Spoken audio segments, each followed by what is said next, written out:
medieval monastery life. Tonight, we're traveling back to a time when simply surviving a single day required more strength than most of us will ever need. Get comfortable, close your eyes, and let me tell you about lives so difficult, they'll make your own troubles seem beautifully simple. Welcome to Boring History for Sleep. You are a Benedictine monk in the year 1203, living in the monastery of St. Aldrich, nestled in a quiet valley where the outside world feels like a distant memory. The bells ring for matins at 2 o'clock in the morning, pulling you from the thin sleep that is all your stone cell allows. Your bed is a simple wooden frame, with a straw mattress that crackles when you move, covered by a single woolen blanket that scratches against your skin. The cell is barely 6 feet wide, 8 feet long, with stone walls that weep moisture in the winter, and a tiny window that lets in just enough light to remind you that a world exists beyond these walls. You rise in darkness, your bare feet touching the cold stone floor, feeling the chill that never quite leaves this place, even in summer. Your habit is rough brown wool, coarse against your skin, designed for humility rather than comfort, hanging loose on a body that has grown thin from years of simple meals and constant labor.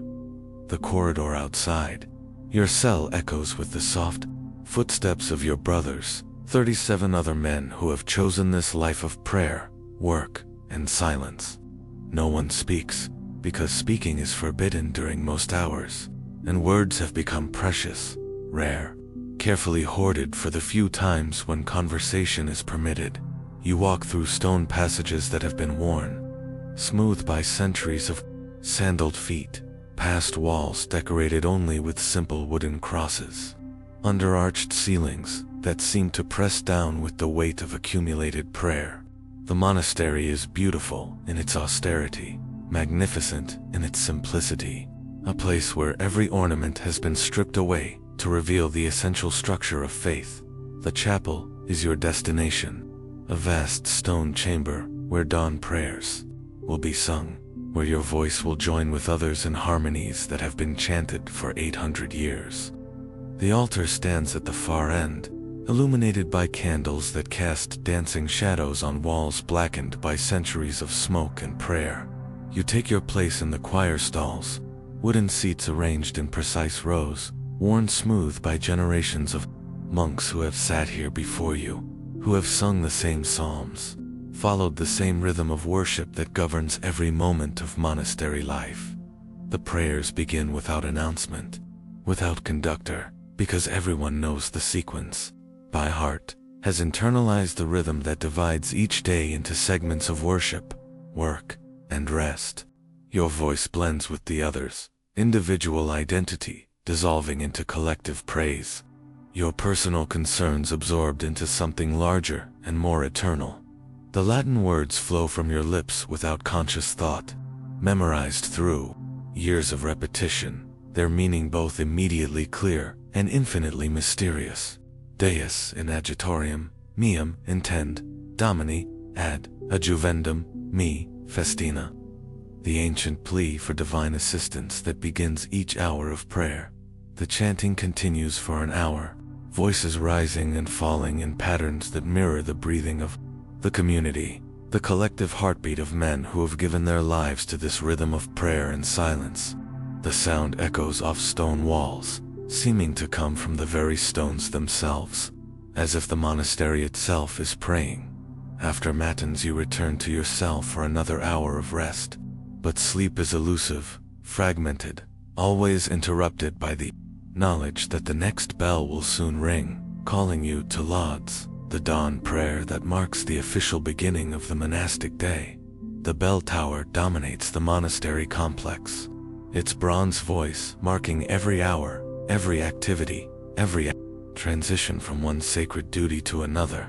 You learn to live by this rhythm, to surrender your personal will to the collective schedule that has been refined over centuries of monastic experience. Lauds begins as the first gray light filters through the chapel's narrow windows, illuminating faces that have become gaunt from fasting, peaceful from prayer, transformed by years of this demanding life.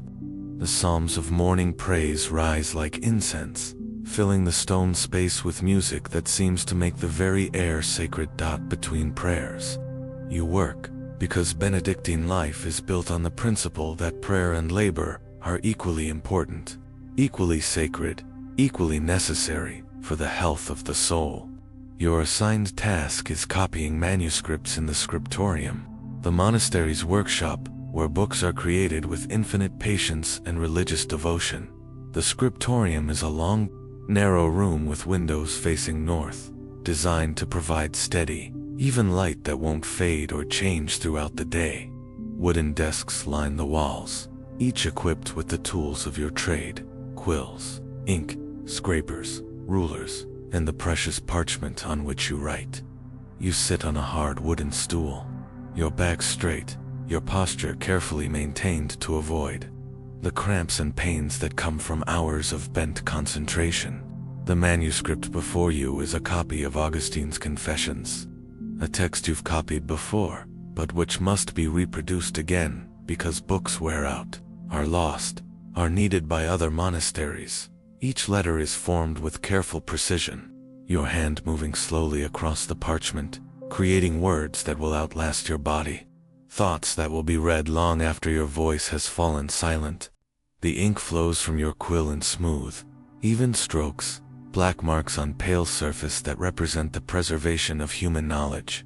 The work is meditative, hypnotic in its repetition, requiring complete concentration, but allowing your mind to drift into states of prayer that are impossible during vocal worship. Your hand moves almost independently, trained by years of practice to form letters without conscious direction, while your thoughts turn toward God, toward the meaning of the words you're copying. Hours pass in this rhythm: copy, pray, copy, pray. The words of the text becoming a form of worship, the physical act of writing becoming a prayer offered through labor rather than voice. Your fingers cramp, your shoulders ache, your eyes water from the strain of reading faded text and forming tiny letters. But the work continues. The monastery bell rings for terce, the third hour, interrupting your copying for another session of communal prayer. You set down your quill carefully, cover your work to protect it from dust and insects, and join the procession to the chapel, where the cycle of worship continues its ancient rhythm. After terce, you return to the scriptorium, but now the morning light has shifted, requiring you to adjust your position, to hold the parchment at a different angle, to catch the illumination properly. The work is demanding not just mentally and spiritually, but physically, requiring strength and endurance that few people outside monastic life ever develop. The text you're copying tells of Augustine's conversion, his struggle with faith, his eventual surrender to divine will.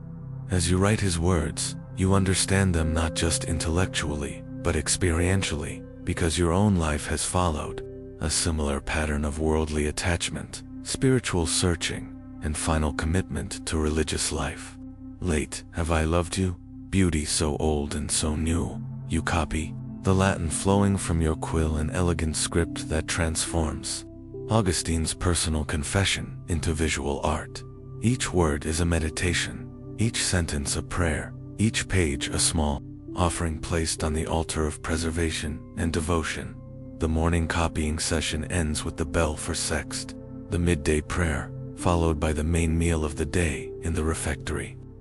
You walk to the dining hall in silence, because meals, like everything else in monastic life, are occasions for spiritual reflection rather than social interaction. The refectory is a long, narrow room with wooden tables and benches worn smooth by centuries of use. You take your assigned place according to your rank in the community hierarchy, determined by years of service, spiritual maturity, and administrative responsibility within the monastery's complex organization. The meal is simple: bread, vegetables from the monastery garden, weak ale, and if the community is fortunate, a small portion of cheese or fish. You eat in silence while one of your brothers reads aloud from a religious text, feeding your soul while your body receives its modest nourishment. The reading today is from the lives of the saints, stories of men and women who achieved spiritual perfection through suffering, sacrifice, and unwavering devotion to God. You listen while you eat, your mind dividing attention between the physical act of chewing and the spiritual nourishment provided by these inspiring examples. The food is plain, sometimes barely adequate, designed to sustain life without providing pleasure or distraction from spiritual concerns. You've grown accustomed to constant mild hunger. 2 meals that satisfy necessity without indulging appetite, to the discipline of eating only what is needed for survival and work. After the meal, you have a brief period of rest, time that can be spent in personal prayer, spiritual reading, or simply sitting in the cloister garden, where the silence is broken only by the sound of bees among the herbs, the distant bleating of sheep, and the whisper of wind through carefully tended trees. The cloister is the heart of the monastery, a square courtyard surrounded by covered walkways, with a garden at the center, where medicinal herbs grow in neat rows. This is where you can walk slowly, meditate on the day's readings, or simply sit and contemplate the orderly beauty of a life organized around prayer and work. The afternoon brings more copying work, but now your eyes are tired, your hand less steady, your concentration requiring conscious effort to maintain. The light has changed again, requiring different positioning, different angles, constant adjustment to maintain the quality that monastery manuscripts are known for throughout the Christian world. You work until Vespers, the evening prayer that marks the end of the working day and the beginning of the night's spiritual duties. The chapel fills again with voices raised in ancient melodies, with the scent of incense and the warm glow of candles that push back the gathering darkness. The evening meal is even simpler than midday: bread, perhaps some fruit from the monastery orchards, water instead of ale. You eat quickly because the day is ending, because Compline, the final prayer, awaits, because your cell and the promise of a few hours' rest beckon with the appeal of physical relief. Compline is the most beautiful of the day's prayers, sung in gathering darkness, with voices that seem to float in the candlelit chapel like the prayers of angels. The Psalms speak of protection through the night, of trust in divine care, of the peace that comes from a day spent in faithful service. Into your hands, Lord, I commend my spirit. You sing with your brothers, the ancient prayer that prepares you for sleep, for the temporary death that mirrors the final surrender you've already made by choosing this life of religious devotion. You return to your cell as the monastery settles into the great silence that lasts from Compline until matins. 8 hours when speech is forbidden except in emergencies, when the community rests in preparation for another day of identical routine, identical challenges, identical rewards. In your narrow cell, you kneel beside your bed for personal prayer, for the private conversation with God that supplements the communal worship that has filled your day. Your knees press against cold stone as you review the day's work, the prayers offered, the thoughts that have occupied your mind during long hours of copying and chanting. You sleep lightly, trained by years of monastery life to wake easily when the bell calls, to rise without complaint, regardless of how tired you feel, to begin each day with the same willingness to surrender personal desire to the demands of communal worship and individual spiritual growth. Tomorrow will bring the same routine: matins at 2, lauds at dawn, hours of copying interrupted by regular prayers, simple meals eaten in silence, evening worship, and sleep that prepares you for another identical day. This is your life as a medieval monk, an existence so regulated and demanding that every moment becomes a prayer. Every action becomes worship. The monastery continues its ancient rhythm. Day after day, year after year, century after century, preserving knowledge, maintaining faith, and providing a glimpse of what human life might look like when organized around spiritual rather than material concerns. Your individual contribution is small but essential. one voice in a chorus that has been singing for 800 years and will continue long after your voice falls silent. Brother Thomas of Lindisfarne entered the monastery of St. Aldrich in the spring of 1184. When he was 22 years old, and the world outside the cloister walls seemed full of violence, uncertainty, and spiritual emptiness that his soul could no longer endure. Thomas had been born to a merchant family in York, the third son of a wool trader who expected his children to follow him into commerce, to marry well, to produce heirs who would continue the family business through the generations. But Thomas felt called to something different, something that his family couldn't understand and didn't approve of. His conversion began during a pilgrimage to Canterbury, when he witnessed the poverty and suffering of people whose lives had been destroyed by war, famine, and disease. The comfortable world of his family's wealth seemed suddenly meaningless, even obscene, when compared to the desperate need he saw among common people who struggled simply to survive. Thomas spent months in prayer and fasting, seeking divine guidance about his future, gradually coming to understand that his life must be devoted to spiritual rather than material pursuits. When he announced his intention to enter religious life, his family was horrified, then angry, then finally resigned to losing a son too. What they considered a waste of promising potential. The monastery of St. Aldrich welcomed Thomas with the mixture of joy and caution that greeted all new novices. Joy because any genuine vocation was a gift from God. Caution because many young men entered monastic life for the wrong reasons, seeking escape from worldly responsibilities rather than authentic spiritual calling.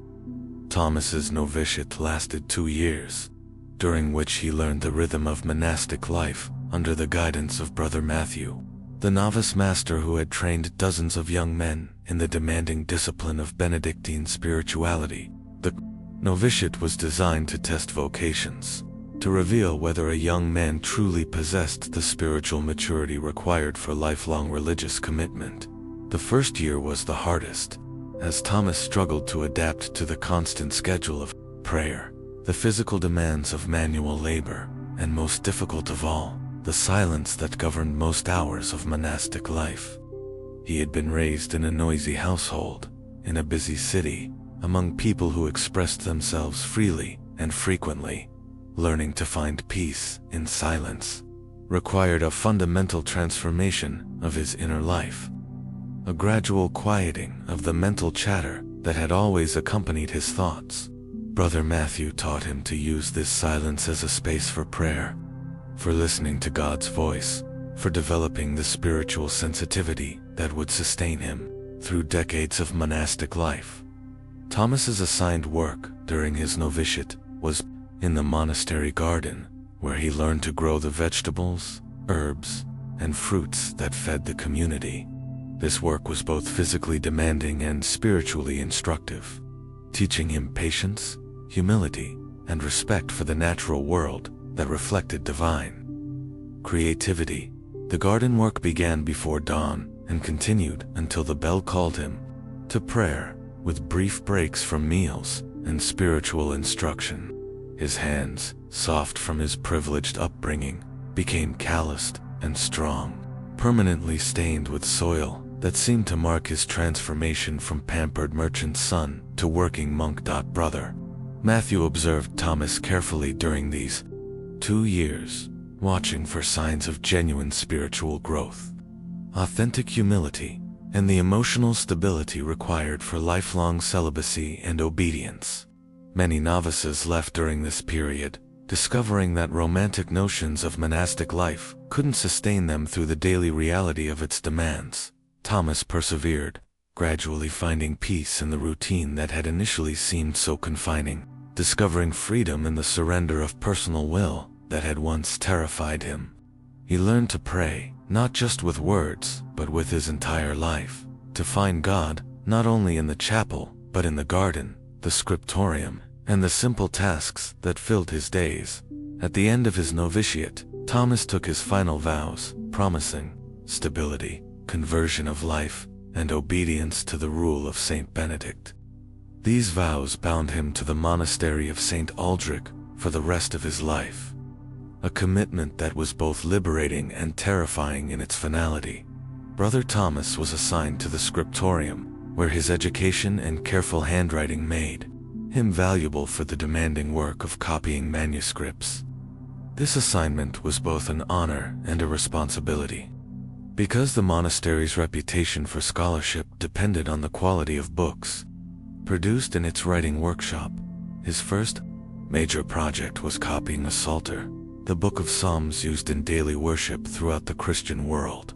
This work required not only careful attention to accuracy, but also artistic skill in creating the illuminated letters that decorated the beginning of each psalm.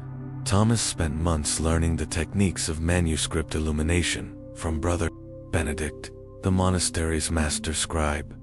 The Psalter took 18 months to complete, during which Thomas learned patience of a kind he had never imagined possible. Each page required days of work. Each letter demanded perfect formation. Each illumination needed colors that were mixed by hand from minerals and plants that took weeks to prepare properly.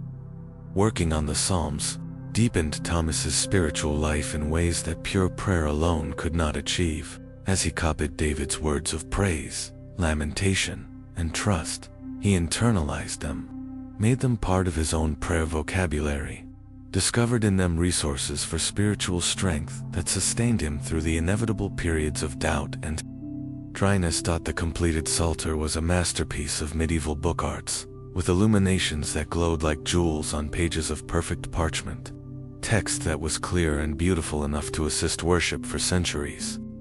When Thomas finished the final page, he felt the satisfaction of having created something truly worthy of the God he served. Over the following years, Thomas copied dozens of manuscripts, theological treatises, collections of saints' lives, biblical commentaries, and liturgical books needed by other monasteries throughout England and France. Each project deepened his knowledge, expanded his spiritual understanding, and connected him to the great tradition of Christian scholarship. The work was demanding in ways that non-scribes couldn't appreciate. Hours of concentration on minute details caused eye strain that sometimes left him unable to read for days. The precise hand movements required for forming letters created muscle cramps that could be excruciating. The mental effort of maintaining perfect accuracy while copying texts he had read dozens of times required spiritual discipline as much as intellectual skill. Brother Thomas also taught younger monks the art of manuscript production, passing on techniques he had learned from Brother Benedict, who had learned them from his predecessors in an unbroken chain that stretched back centuries. This teaching was one of his greatest joys, watching young men discover the meditative peace that came from careful, beautiful work.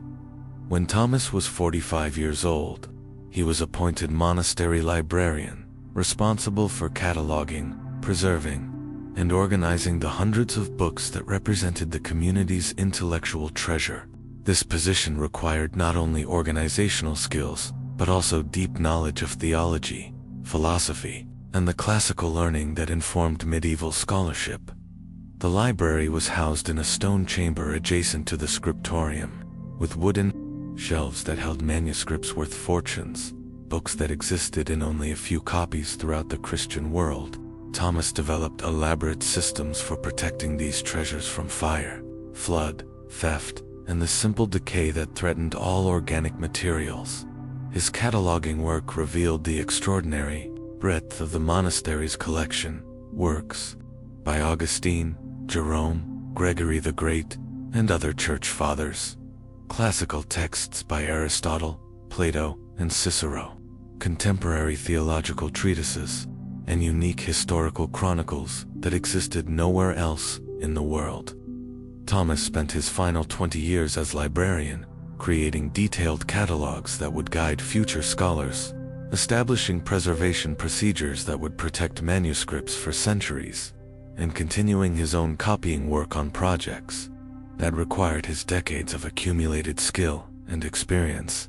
He died in 1239 at the age of 77, worn out by 55 years of demanding spiritual and intellectual labor. but surrounded by the books he had copied, preserved, and loved. His funeral was attended by monks from throughout northern England, scholars who recognized his contribution to the preservation of Christian learning. Brother Thomas was buried in the monastery cemetery, his grave marked with a simple stone cross that recorded his name and dates, with no mention of the thousands of pages he had copied, the dozens of manuscripts he had illuminated, or the decades he had devoted to preserving the intellectual heritage of Christian civilization. The manuscripts he copied survived for centuries, eventually finding their way into cathedral libraries, university collections, and private holdings throughout Europe. Some still exist today, their perfect script and glowing illuminations testifying to the skill and devotion of a man who transformed his life into a prayer offered through the humble work of pen and parchment. Brother Thomas represented the best of medieval monasticism, scholarly, devout, humble, and completely devoted to serving God through the preservation and transmission of human knowledge. His life demonstrated that spiritual perfection could be achieved through patient attention to detail, that prayer could be offered through careful work, and that individual sacrifice could serve eternal purposes. In the winter of 1205, something inexplicable began happening at the monastery of St. Aldrich, events that challenged the monks' understanding of the spiritual world and tested their faith in ways they had never imagined possible. It started with Brother Francis, the monastery's youngest monk, who reported hearing voices during his private prayers in the chapel, voices that spoke in Latin but said things that no Christian would ever utter. The voices whispered blasphemies, questioned the existence of God, and mocked the sacred rituals that governed monastic life. Brother Francis was 24 years old, earnest in his devotion, and known for his spiritual maturity despite his youth. When he reported these disturbing experiences to Abbot Benedict, the community's leader took the matter seriously, recognizing that the young monk was genuinely distressed and not seeking attention or making excuses for spiritual dryness. The abbot consulted with the monastery's most experienced spiritual directors, men who had guided monks through every kind of spiritual crisis, who understood the subtle ways that the human mind could be attacked by doubt, despair, and supernatural malevolence.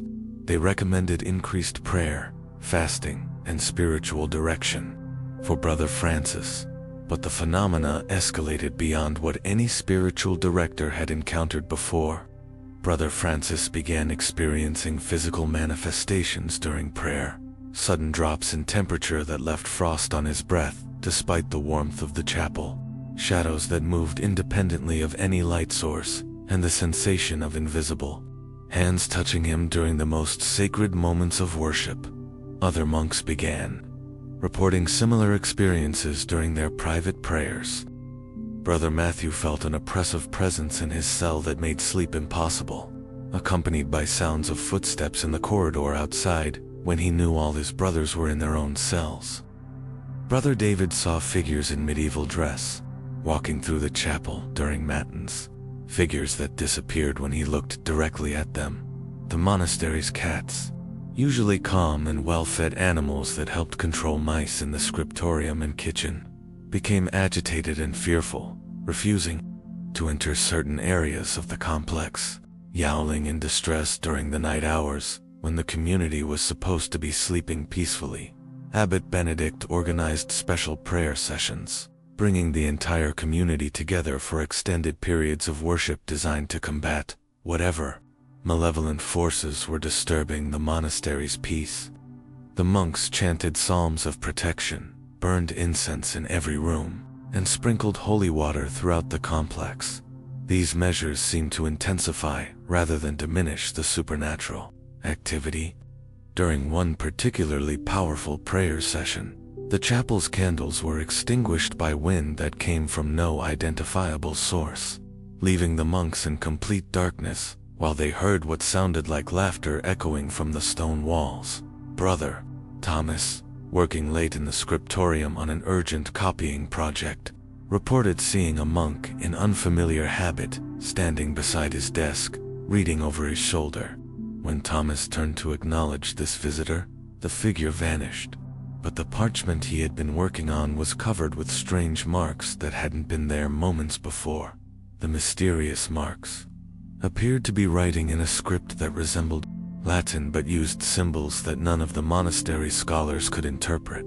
The text seemed to pulse with its own light, glowing faintly in the darkness, and Brother Thomas found that staring at it too long caused severe headaches and disturbing dreams. Dr. William de Montfort, a physician and scholar from the nearby Cathedral School, was summoned to investigate the phenomena from a rational, scientific perspective.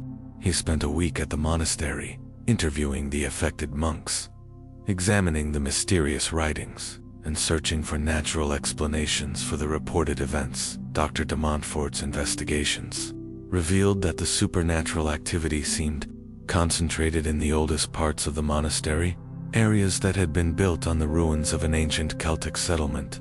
He found evidence of pre-Christian religious practices in the stones themselves, symbols carved into foundation blocks, chambers that had been sealed and forgotten, and artifacts that suggested the site had been considered sacred long before Christianity arrived in Britain. The physician theorized that the monastery had been built on a location where ancient rituals had created spiritual imprints that were somehow being activated by the intense prayer life of the Christian community. He suggested that the monks' devotions were inadvertently awakening forces that had been dormant for centuries. This explanation satisfied neither the abbot nor the affected monks, who were experiencing phenomena that seemed actively malevolent, rather than merely residual. The supernatural manifestations continued to escalate, becoming more frequent, more intense, and more directly threatening to the community's ability to maintain its regular spiritual routine. Brother Francis, who had been the first to report the disturbing experiences, began showing signs of severe psychological distress. He lost weight rapidly, developed a tremor in his hands that made writing impossible, and began speaking in languages that none of his brothers recognized. During prayer, he would sometimes collapse, his body rigid, his eyes rolled back, while words poured from his mouth in voices that didn't sound like his own. The abbot consulted with the bishop, who sent an experienced exorcist to evaluate the situation and determine whether the monastery was dealing with genuine demonic possession or psychological breakdown caused by the stress of monastic life. Father Augustine de Clare was a learned man who had dealt with dozens of similar cases throughout his career. Father Augustine's examination of Brother Francis and the other affected monks convinced him that they were dealing with something beyond ordinary psychological disturbance. The young monk displayed knowledge of theological concepts he had never studied, spoke in ancient dialects that he couldn't possibly have learned, and demonstrated physical strength that was impossible for someone of his slight build. The exorcist performed a series of rituals designed to cleanse the monastery of malevolent influences, using prayers, holy water, relics, and ceremonial objects that had been blessed by multiple bishops. The entire community participated in these ceremonies, adding their voices to ancient formulas that had been used to combat supernatural evil for centuries. The exorcism rituals seemed to work, at least temporarily. The supernatural manifestations decreased in frequency and intensity. Brother Francis showed signs of recovery, and the monastery began to return to its normal routine of prayer, work, and study. The community believed that their faith and unified action had conquered whatever forces had been troubling their peaceful life. But the calm lasted only 3 months. In the spring of 1206, the phenomena returned with greater intensity than before, affecting not just a few sensitive monks, but the entire community. Every brother reported disturbing experiences. The chapel became almost unusable due to supernatural disruptions, and the monastery's ability to maintain its spiritual routine was seriously compromised. The bishop ordered a complete investigation of the monastery's history, its construction, and the backgrounds of all its inhabitants. This research revealed that the site had indeed been sacred to pre-Christian peoples, that several medieval monks had died under mysterious circumstances, and that there had been reports of supernatural activity dating back to the monastery's foundation 2 centuries earlier. Most disturbing was the discovery that Brother Francis was descended from the Celtic Druids who had once performed rituals on this site, that his family had maintained certain traditional practices despite their conversion to Christianity, and that his presence in the monastery might have somehow awakened ancestral spirits that resented the Christian occupation of their sacred space. The investigation concluded that the monastery of St. Aldrich was built on spiritually contested ground, where ancient and Christian forces were in eternal conflict, and that sensitive individuals like Brother Francis could become focal points for this supernatural struggle. The bishop recommended that the young monk be transferred to another monastery, away from the influences that were destroying his health and sanity. Brother Francis was sent to a Cistercian house in Wales, where he gradually recovered his mental and physical health, though he never spoke publicly about his experiences at St. Aldrich. The mysterious phenomena at the monastery ceased immediately after his departure, suggesting that his presence had indeed been the catalyst for the supernatural disturbances. The monastery returned to its normal routine, but the events of 1205-1206 were never forgotten, never fully explained, and never completely understood. The monks continued their life of prayer and work, but with a new awareness that their spiritual calling involved them in cosmic battles between forces of light and darkness that extended far beyond human comprehension. Modern researchers have proposed various explanations for the St. Aldrich phenomena: mass hysteria caused by the stress of monastic life, psychological contagion spreading from one disturbed individual to an entire community, or misinterpretation of natural events by men whose worldview predisposed them to supernatural explanations.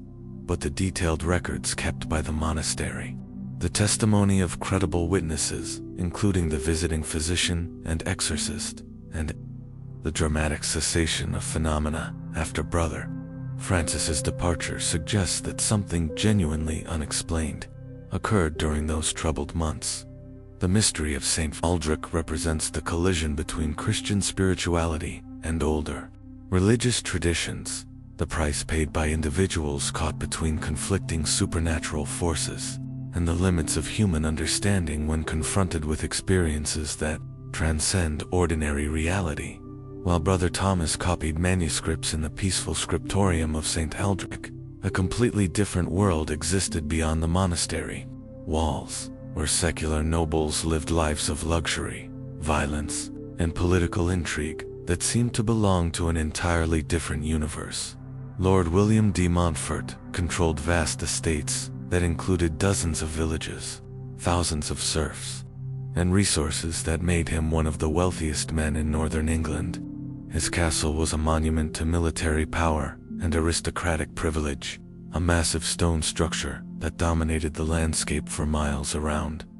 Lord William woke each morning in a chamber, hung with tapestries worth more than most monasteries, possessed in their entirety, slept in a bed draped with silk imported from the East, and began each day with a breakfast that would have fed a dozen monks for a week. His lifestyle represented everything that monastic vows were designed to renounce. The contrast between monastic and noble life was most obvious in their approaches to time and activity. While Brother Thomas followed a rigid schedule of prayer and work, Lord William's days were filled with hunting, feasting, political meetings, and military planning, activities that served personal pleasure and power rather than spiritual growth. Lord William's meals were elaborate productions that lasted for hours, featuring dozens of courses prepared by skilled cooks who used spices imported from across the known world. The great hall of his castle could accommodate hundreds of guests, and his hospitality was legendary among the nobility, who shared his values and lifestyle. The Lord's clothing was as different from monastic habits as silk from sackcloth. Rich fabrics dyed in brilliant colors, lined with fur, decorated with gold, thread, and precious stones. A single outfit could cost more than a monastery's annual income, representing wealth that was displayed rather than hidden, power that was announced rather than renounced. Hunting was Lord William's primary recreation, but it was also a political activity, a way of demonstrating power, building alliances, and maintaining the military skills that his position required. His hunting parties were elaborate affairs involving hundreds of servants, dozens of nobles, and enough food and drink to supply a small army. The Lord's relationship with the church was complex and often contradictory. He was a generous patron of monasteries, donating land and money for their support, attending their services when politically convenient, and expecting their prayers for his spiritual welfare. But his daily life followed secular rather than religious values. When Lord William visited the monastery of St. Aldrich, which he did several times a year to fulfill his obligations as the community's patron, the contrast between his world and theirs became starkly apparent. He would arrive with a retinue of knights, servants, and hangers-on, disrupting the monastery's peaceful routine with noise, demands, and expectations that strained the community's resources. These visits were carefully orchestrated ceremonies that served both spiritual and political purposes.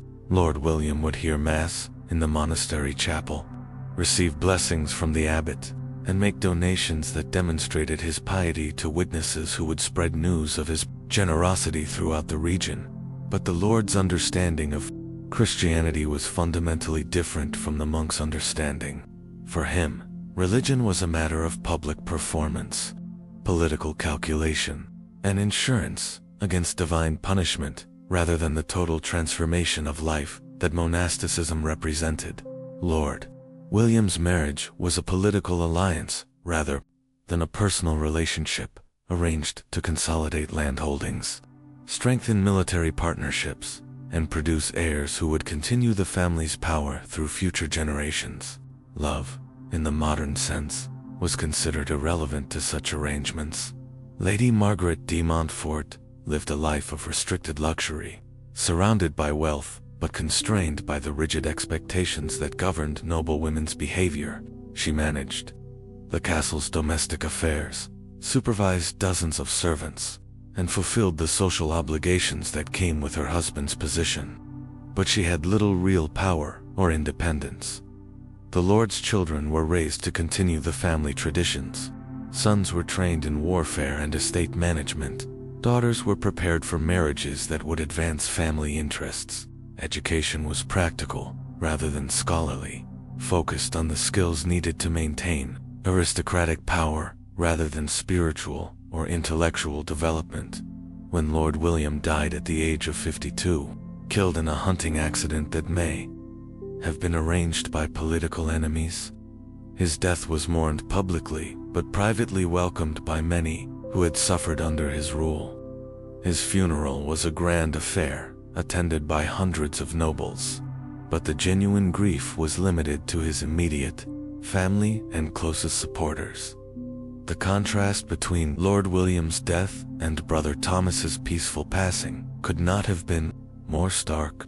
The Lord died violently, suddenly, surrounded by political intrigue and unfinished business, while the monk died peacefully, prepared by decades of spiritual practice for the transition from earthly to eternal life.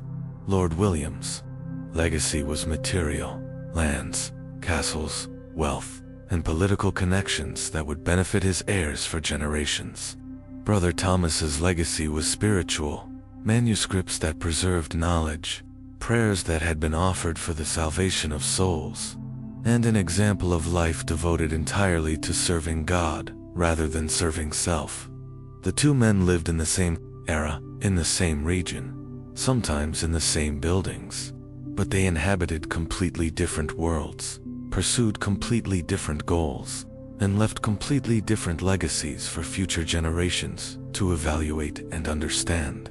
And so we leave the medieval monastery, where bells marked the sacred hours, where silence was more precious than gold, where men sought God through prayer, work, and the careful copying of ancient wisdom onto pages that would outlast their mortal lives. These devoted monks lived lives of extraordinary discipline, rising before dawn, praying through the night watches, finding holiness and routine that would test the strongest modern souls. They surrendered personal will to collective rhythm, individual desire to spiritual calling, worldly comfort to eternal purpose. Brother Thomas, and countless others like him, devoted their lives to preserving the knowledge of centuries, copying, word by word, the texts that connected medieval Christianity to its ancient roots. Their patient labor in the scriptorium, hour after hour, day after day, year after year, kept alive the wisdom that might otherwise have been lost to war, fire, and the simple passage of time.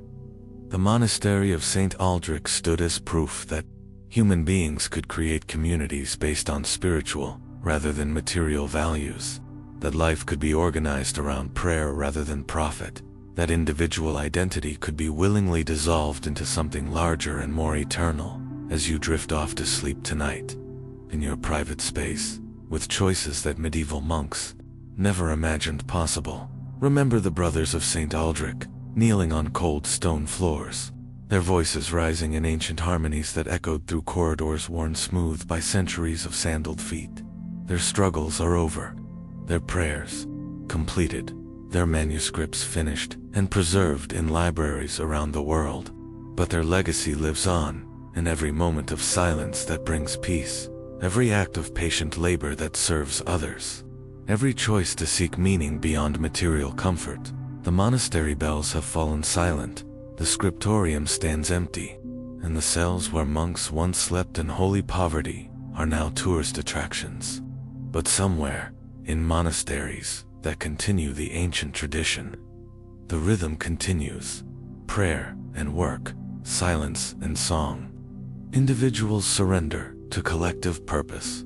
The medieval monks knew something that our busy world has largely forgotten, that peace comes not from having more, but from wanting less, that fulfillment is found not in self-expression, but in self-surrender, that the deepest joy comes from losing yourself in something larger than yourself. Brother Thomas spent 55 years copying other people's words, creating beauty that would bear no signature, preserving wisdom that would carry no credit to its copyist.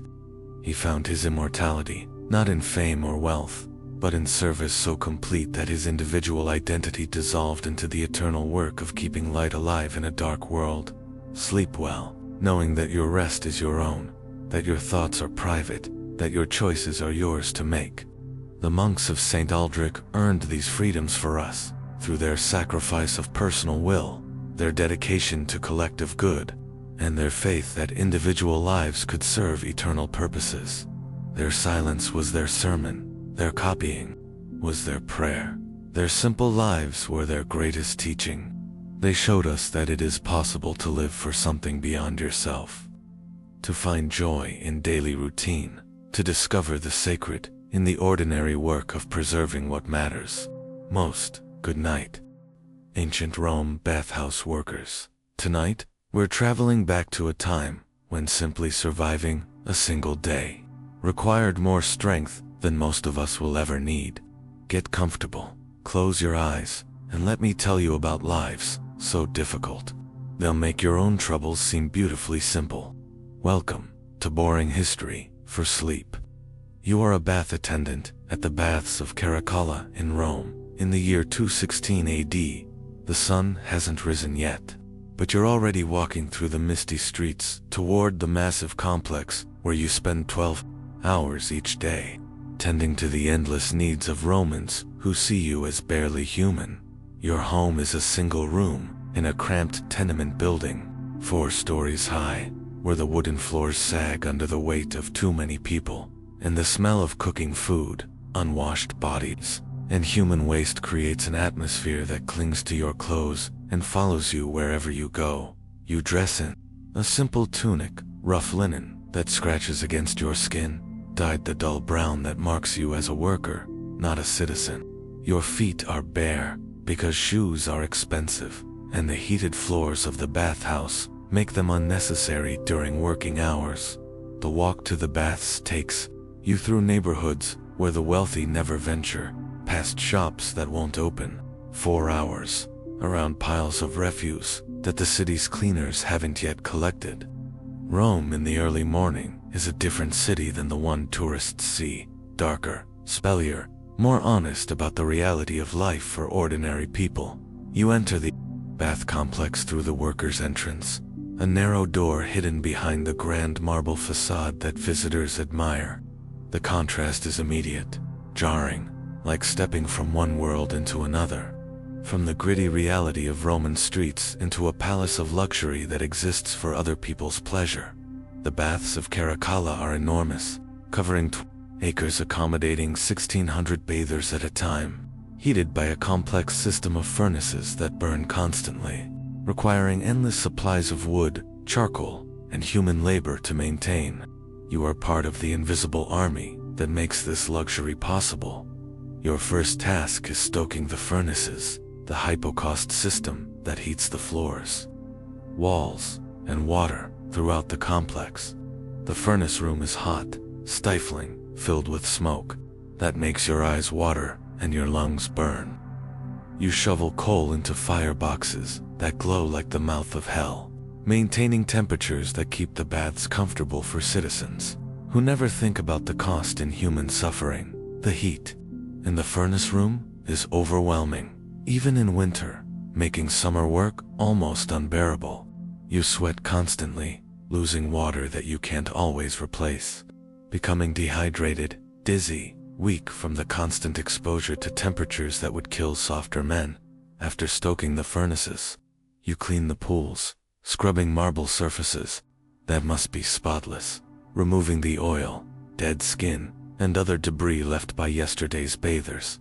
The cleaning solutions are harsh, made from lye and other chemicals that burn your hands, creating permanent scars that mark you as a bath worker. The pools are beautiful, lined with precious marble imported from distant quarries, decorated with mosaics that tell stories of gods and heroes. You clean these artistic masterpieces on your hands and knees, your rough cloth erasing yesterday's stains while you try not to damage surfaces worth fortunes. The frigidarium, the cold pool, must be drained and refilled daily, a task that requires coordinating with the complex's elaborate plumbing system.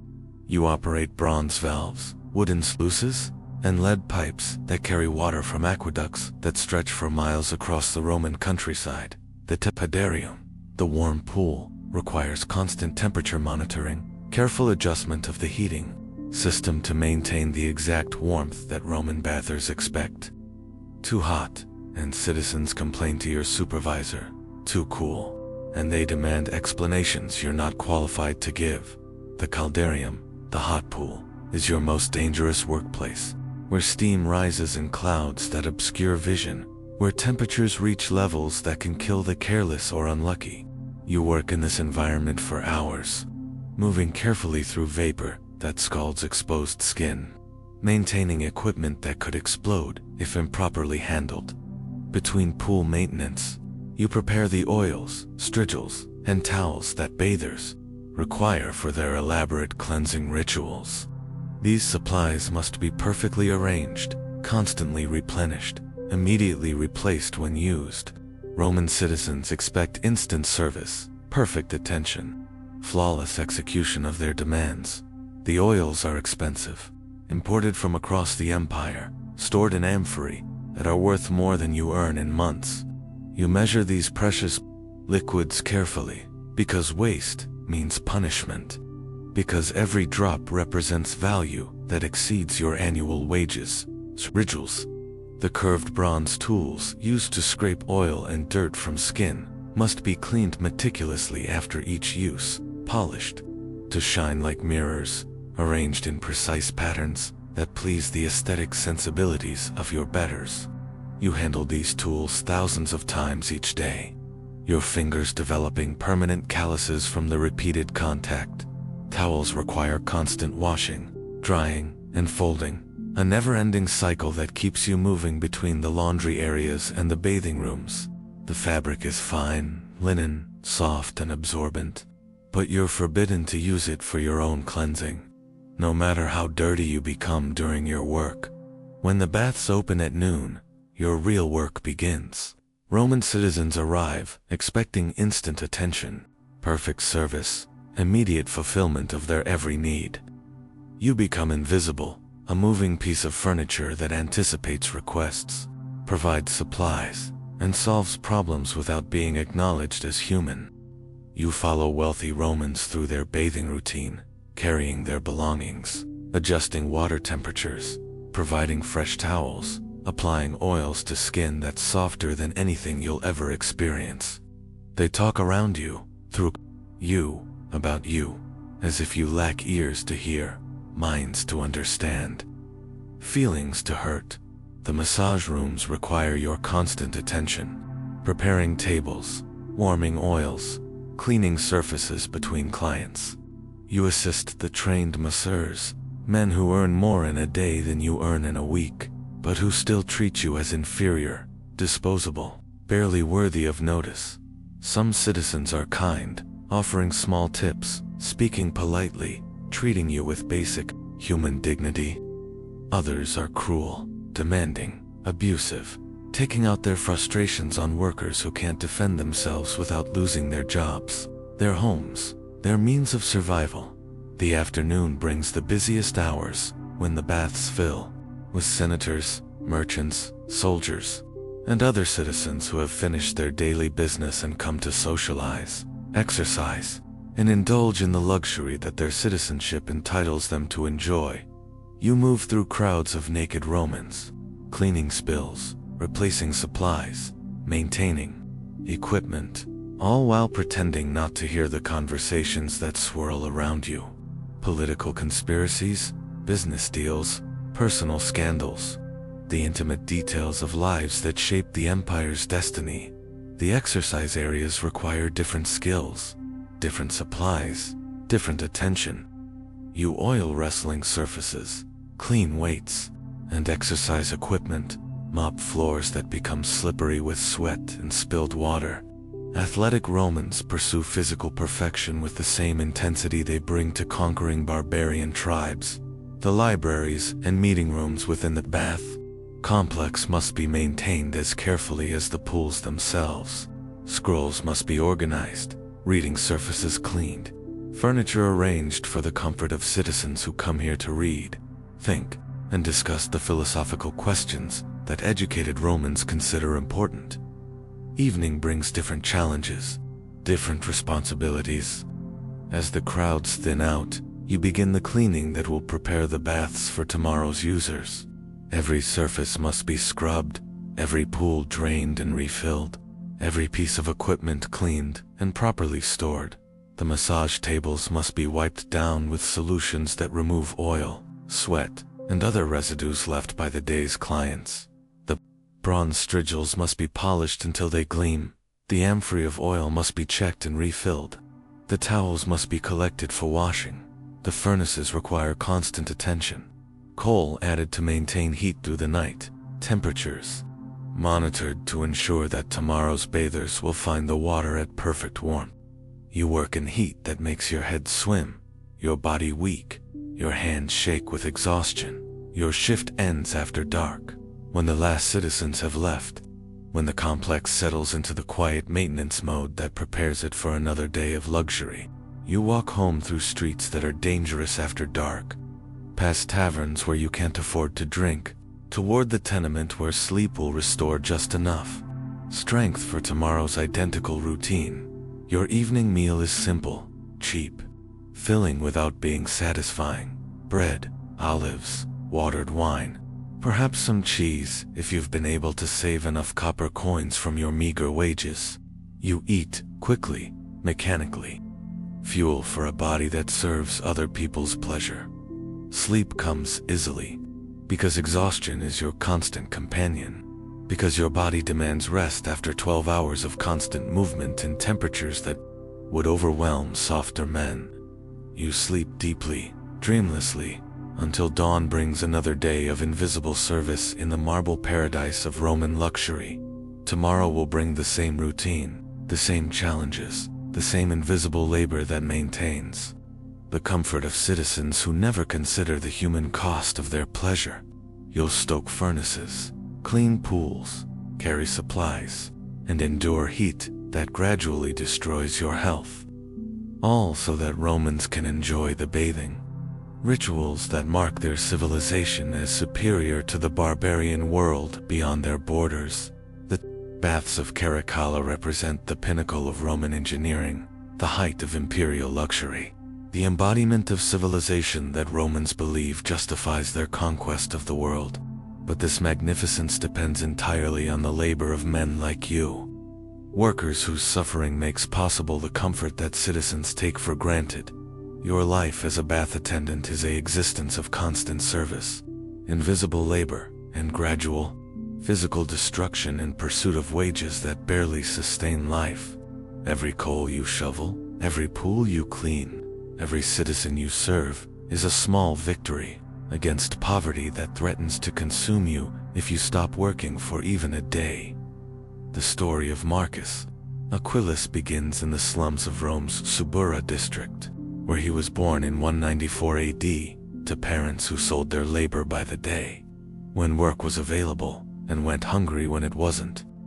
His father hauled cargo at the docks along the Tiber, his mother cleaned houses for families wealthy enough to employ servants, and Marcus learned early that survival depended on finding and keeping work, no matter how hard, how dangerous, or how poorly paid.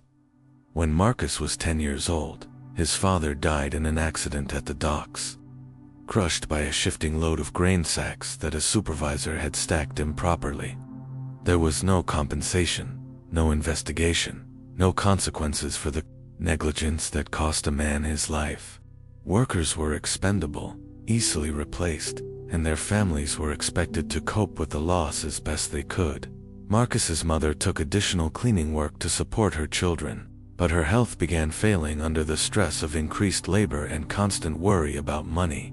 Marcus understood that he needed to contribute to the family's income.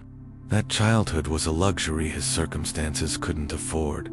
He found work as a message runner, carrying communications between businesses, government offices, and private homes throughout Rome. The work was exhausting, requiring him to run miles each day through crowded streets, up steep hills, into dangerous neighborhoods where thieves preyed on anyone who appeared vulnerable.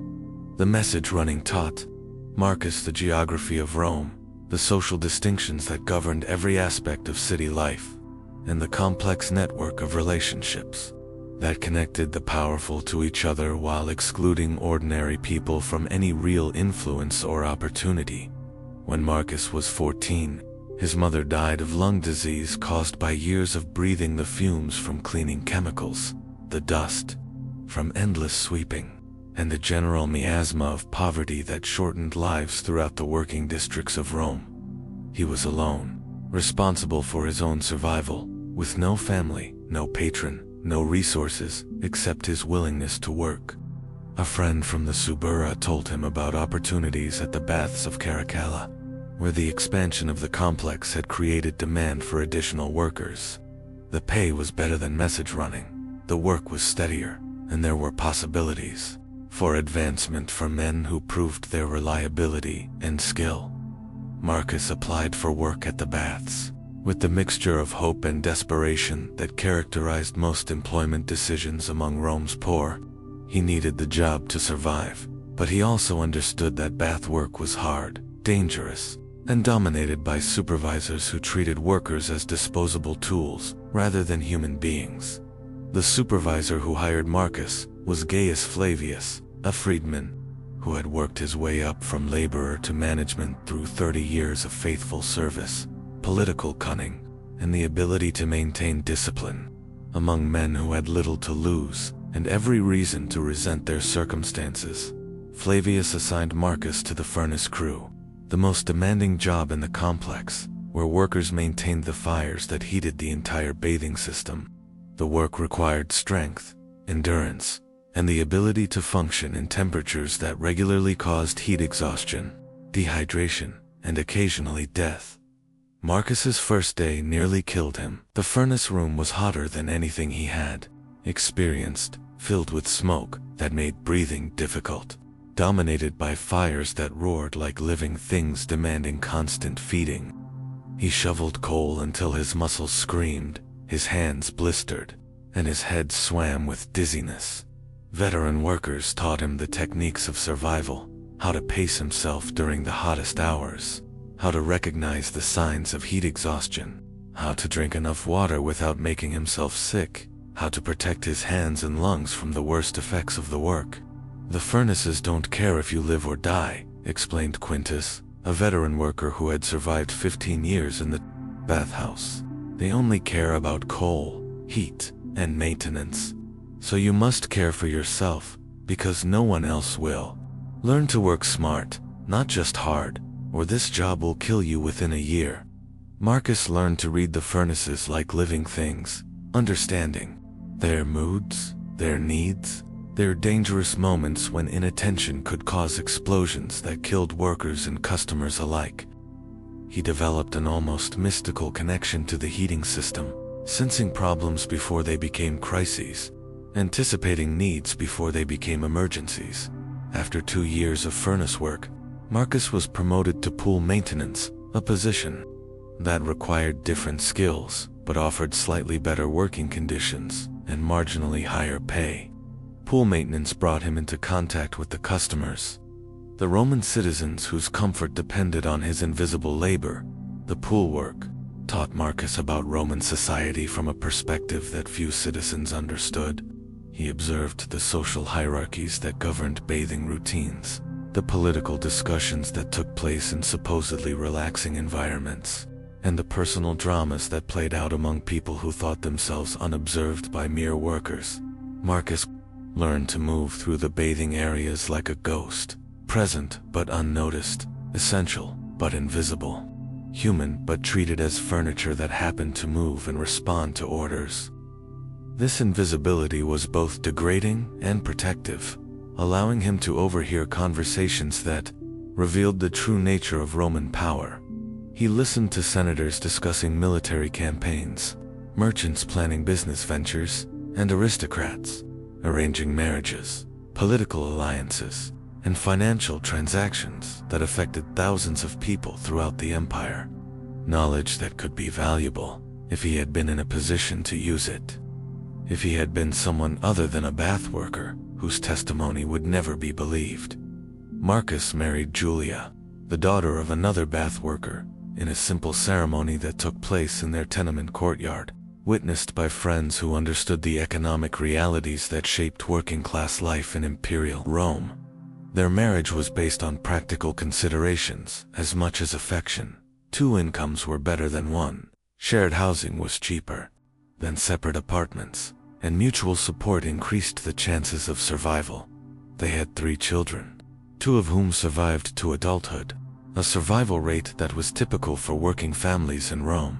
The children who lived were strong, adaptable, and trained from early age to contribute to the family's income through various forms of child labor that supplemented their parents' wages. Marcus spent 22 years working at the baths of Caracalla, gradually rising through the hierarchy of bath workers until he became a supervisor, responsible for training new employees and coordinating the activities of multiple work crews. This promotion brought increased responsibilities, but also the respect of men who recognized his competence, fairness, and dedication to work that destroyed most men's health within a decade. His body bore the permanent marks of bathwork, hands scarred by hot metal and harsh chemicals, lungs damaged by years of smoke inhalation, back bent from lifting heavy loads in awkward positions. But he had survived longer than most workers, earned enough to support his family, and achieved a level of job security that was rare among Rome's working poor. Marcus trained hundreds of new workers during his years as supervisor, teaching them the skills they needed to survive, the attitudes that would help them endure, and the reality that their labor served a system that considered them expendable. He took pride in helping young men survive their first year, the period when most workers either adapted or died. When Marcus was 51 years old, his health finally broke under the accumulated stress of 3 decades of hard labor. His lungs could no longer handle the smoke and heat. His heart struggled with the physical demands of supervision, and his body simply refused to continue the punishing routine that had defined his adult life. He retired on a tiny pension provided by the bathhouse administration, barely enough to rent a single room and buy the simplest food. Julia continued working as long as her health allowed, but bath work had damaged her body too, creating respiratory problems, joint pain, and the premature aging that marked all long-term bath workers. Marcus died in 237 AD at the age of 58. His body worn out by work that had provided steady employment and modest security, but had gradually destroyed his health through decades of exposure to heat, chemicals, and the constant stress of serving demanding customers. His funeral was attended by dozens of current and former bath workers who respected his skill, remembered his kindness, and understood the sacrifices he had made to survive in an occupation that used men's bodies until they broke. He was buried in a modest grave in a cemetery for working people.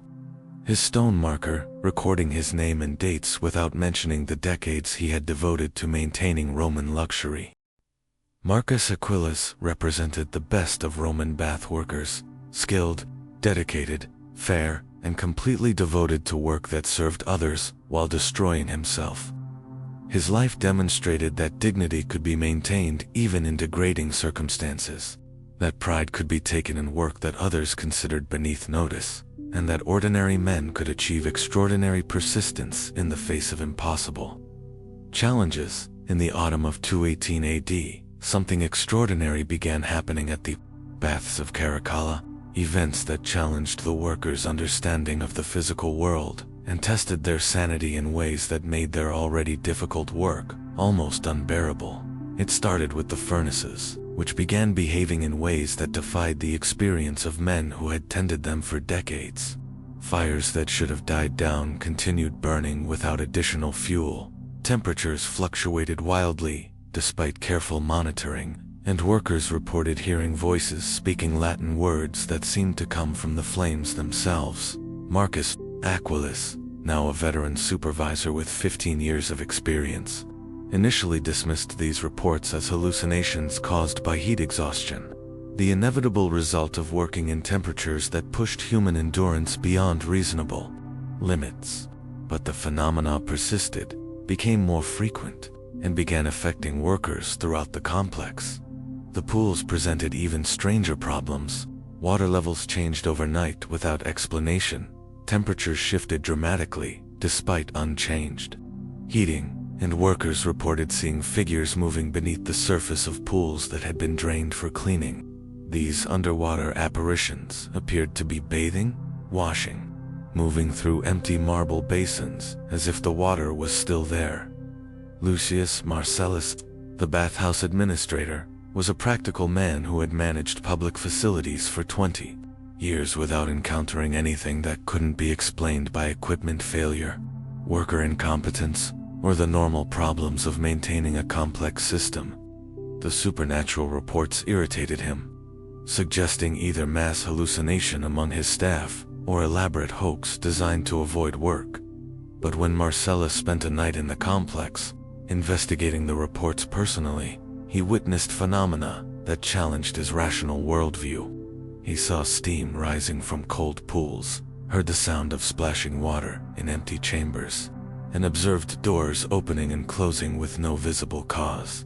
The strangest incidents occurred in the massage rooms, where workers reported feeling invisible hands touching them while they cleaned, hearing conversations in languages that weren't Latin or Greek, and discovering oil containers that had been emptied overnight despite being carefully secured. Dr.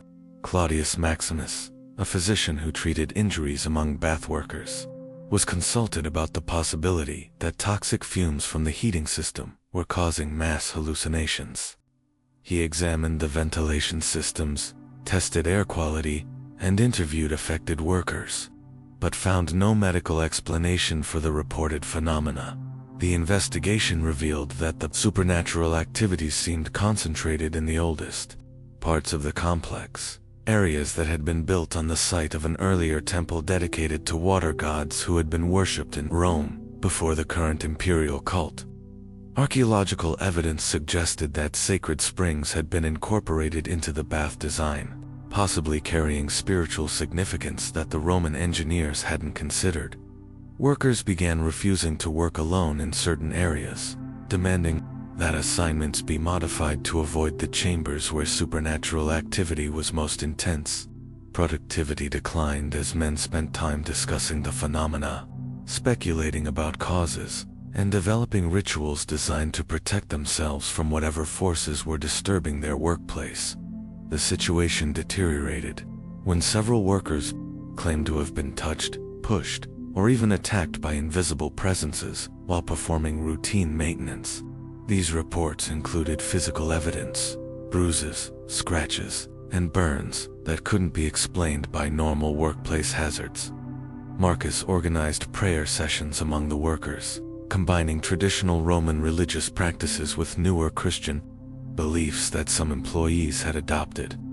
These mixed religious ceremonies seemed to provide psychological comfort, but they didn't stop the supernatural incidents or restore normal working conditions. The bathhouse administration brought in priests from several temples to perform purification rituals designed to cleanse the complex of malevolent influences. These ceremonies were elaborate, expensive, and ultimately ineffective, suggesting that the phenomena weren't responding to traditional religious interventions. A delegation of workers petitioned the city prefect for official investigation of their workplace safety, arguing that supernatural disturbances constituted a health hazard that employers were required to address. This legal approach was unprecedented, challenging the assumption that workers had no recourse when facing conditions beyond normal occupational risks. The prefect's investigation included testimony from witnesses, examination of physical evidence, and consultation with experts in both engineering and religious matters.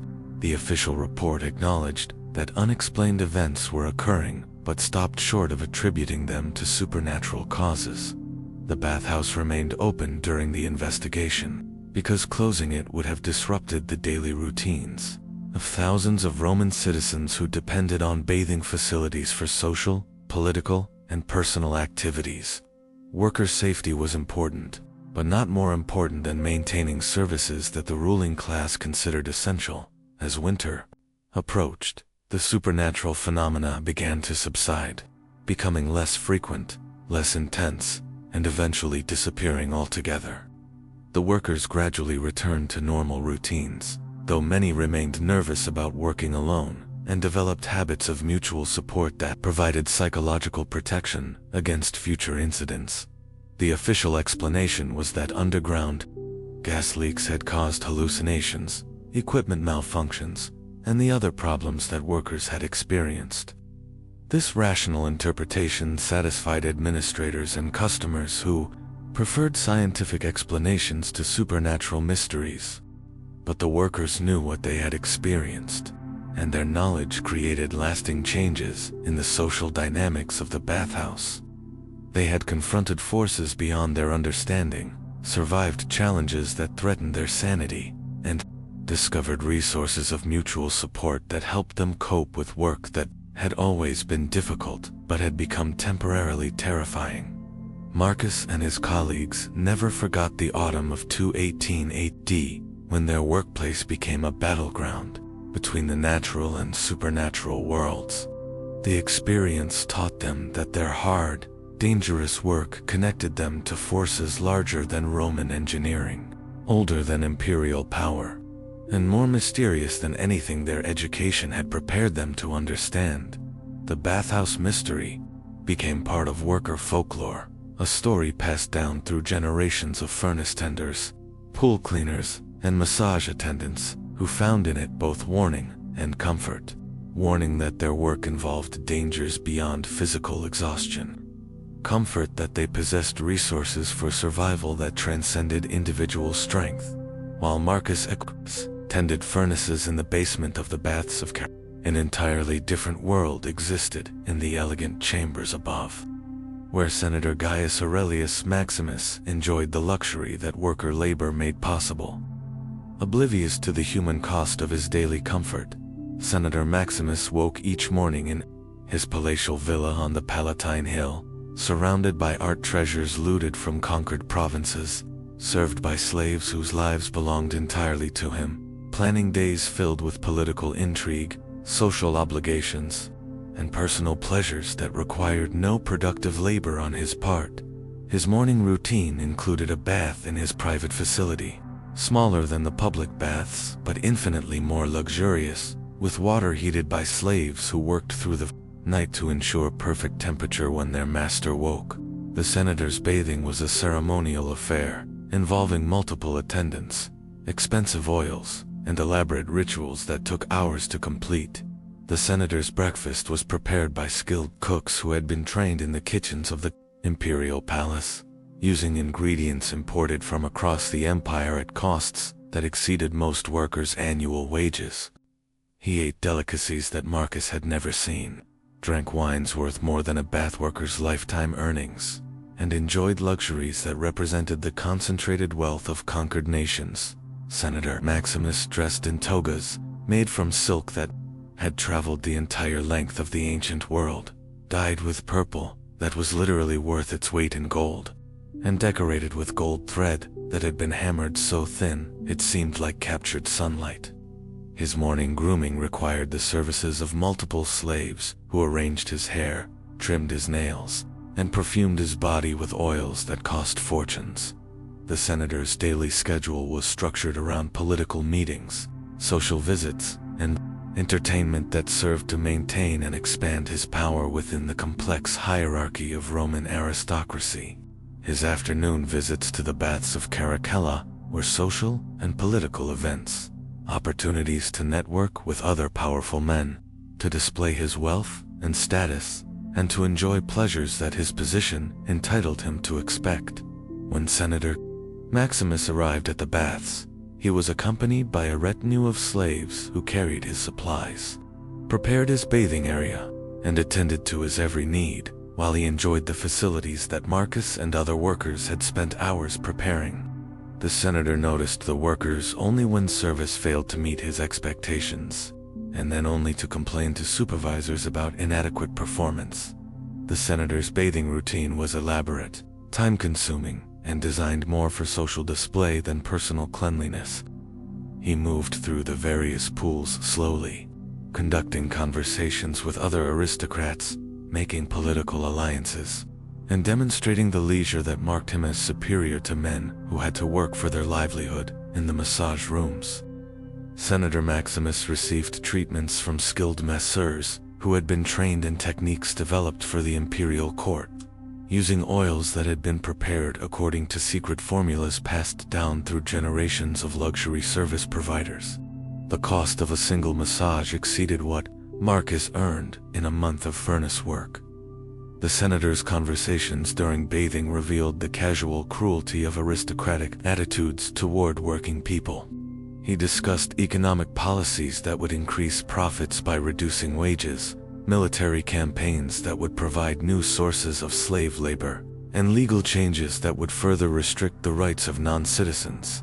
Senator Maximus and his friends talked about workers as if they were equipment, discussing their productivity, their replacement costs, and their maintenance requirements without any recognition that they were discussing human beings with families, hopes, and legitimate interests that deserved consideration. The contrast between the senator's lifestyle and Marcus's existence was so extreme that they seemed to belong to different species rather than different social classes. Senator Maximus consumed in a single afternoon what Marcus earned in months of dangerous labor, wasted casually what working families desperately needed, and enjoyed luxuries that represented the life savings of entire communities. The senator's political activities focused on maintaining the system that supported his privilege, ensuring that wealth continued to flow from workers to aristocrats, that slaves remained enslaved, and that the social hierarchy remained stable regardless of its cost in human suffering.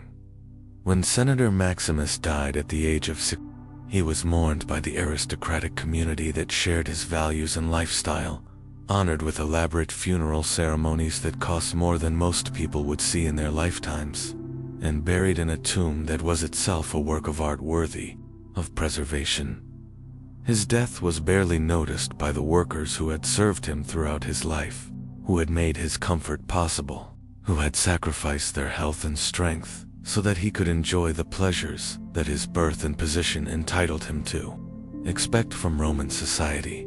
The senator's legacy was a family fortune that would support his descendants for generations, political connections that would benefit his heirs, and a reputation for cultured refinement that ignored the human cost of the system that had made his lifestyle possible. Senator Maximus represented the pinnacle of Roman civilization, the flowering of culture, art, and political sophistication that Romans believed justified their conquest of the known world. But this civilization depended entirely on the labor of men like Marcus, whose suffering made possible the comfort that aristocrats took for granted. And so we leave the baths of Caracalla, where steam rose like prayers from heated pools, where marble gleamed with the labor of invisible hands, where the luxury of empire was built on the sweat and suffering of men whose names history forgot but whose work made Roman civilization possible. These dedicated bath workers lived lives of constant service, tending furnaces that burned like the forges of the gods, cleaning pools that sparkled like jewels, maintaining temperatures that created paradise for others while slowly destroying their own bodies through decades of exposure to heat, chemicals, and the endless demands of ungrateful masters. Marcus, Achilles, and countless others like him devoted their lives to preserving the bathing rituals that Romans considered essential to civilized life, that marked their culture as superior to the barbarian world beyond their borders. That represented the pinnacle of human achievement in comfort, luxury, and sophisticated pleasure. The baths of Caracalla still stand today, their broken walls and empty pools testifying to the engineering genius that created them, but silent about the human cost that made them possible.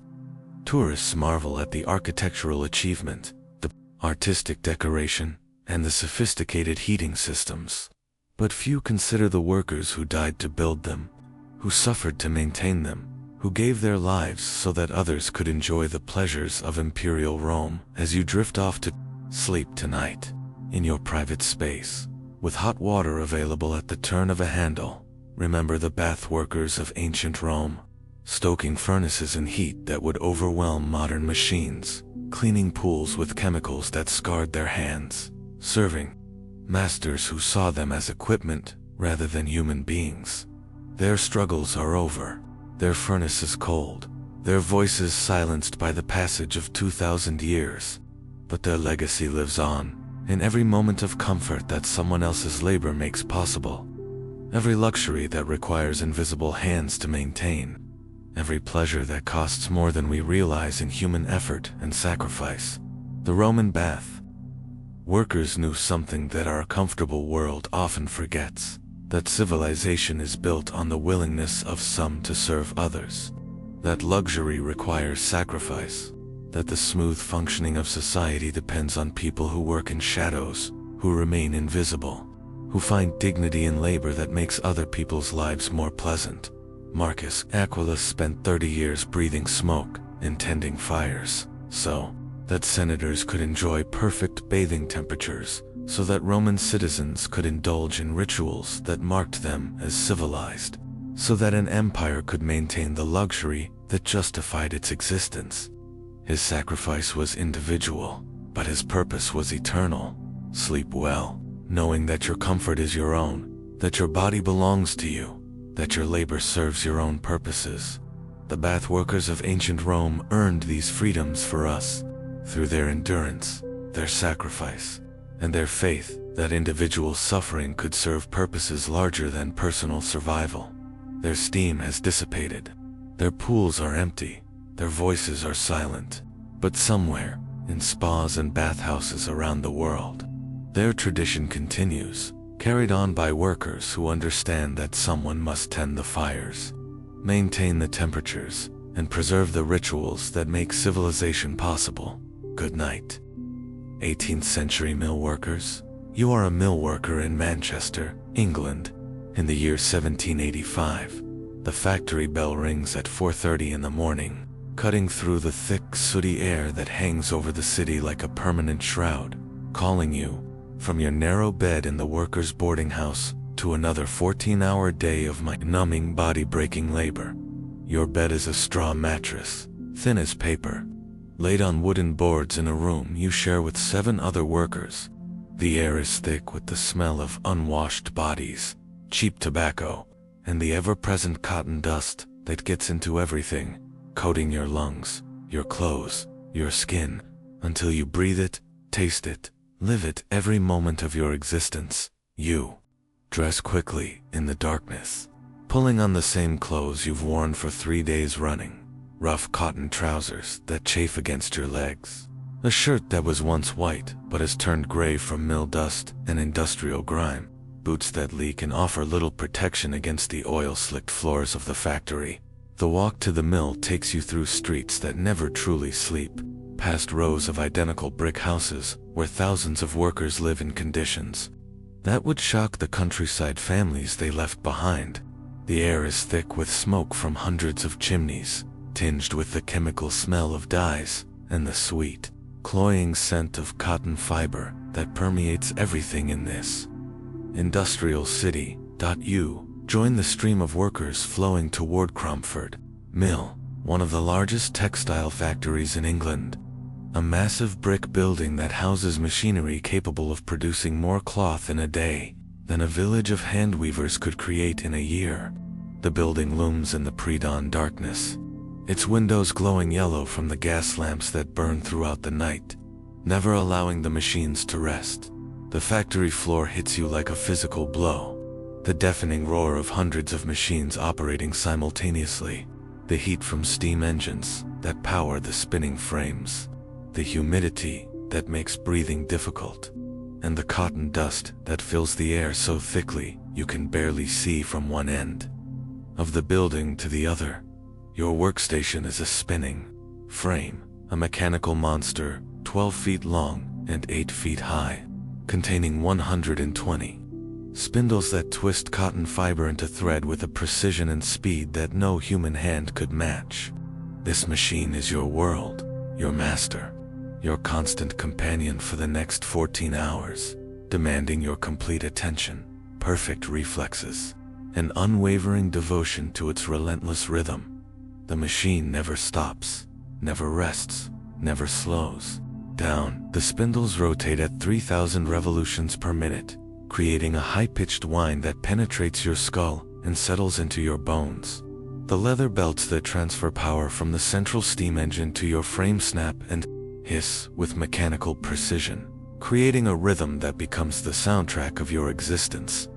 Your job is to tend this machine, to watch for broken threads, to tie them quickly before production is interrupted, to replace empty bobbins with fresh ones, to clean lint from the mechanisms, and to maintain the precise tension that keeps the thread from breaking or becoming too loose. Every movement must be quick, precise, and careful, because the machine doesn't care if it catches your fingers, your hair, or your clothing in its relentless mechanical appetite. The noise is overwhelming, constant, maddening in its intensity. You can't hear your own thoughts, can't communicate with fellow workers except through gestures and shouting, can't escape the mechanical roar that follows you home in your dreams and wakes you in the morning even before the factory bell rings. You learn to read the machine's moods, to sense when a belt is about to snap, when a spindle is running too hot, when the tension needs adjustment. This knowledge comes from experience, from hours of painful attention to mechanical details, from the constant fear that a moment's inattention could result in injury, damaged goods, or lost wages. The thread breaks constantly, requiring you to tie it back together with movements so quick and precise they become automatic. unconscious part of your body's memory, rather than your mind's direction. Your fingers develop a sensitivity to thread quality that exceeds any measuring instrument, able to detect flaws by touch alone, to judge tension by the sound the fiber makes as it passes through the machinery. The air in the mill is thick with cotton dust, tiny fibers that float like snow, coating every surface, filling your lungs with each breath, creating respiratory problems that plague mill workers throughout their shortened lives. You develop a cough that never goes away, a wheeze that marks you as a factory worker even when you're away from the machines. The heat is oppressive, generated by steam engines, friction from countless moving parts, and the press of hundreds of human bodies working in close quarters. Summer makes the mill nearly unbearable, temperatures reaching levels that cause workers to collapse, to develop heat exhaustion, to suffer strokes that kill or disable them permanently.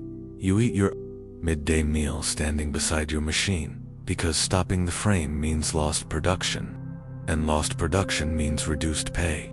The food is simple, cheap, and consumed quickly. Bread, perhaps some cheese. Tea that's been brewed so many times, it barely has color. All of it flavored with the cotton dust that seasons everything in the mill.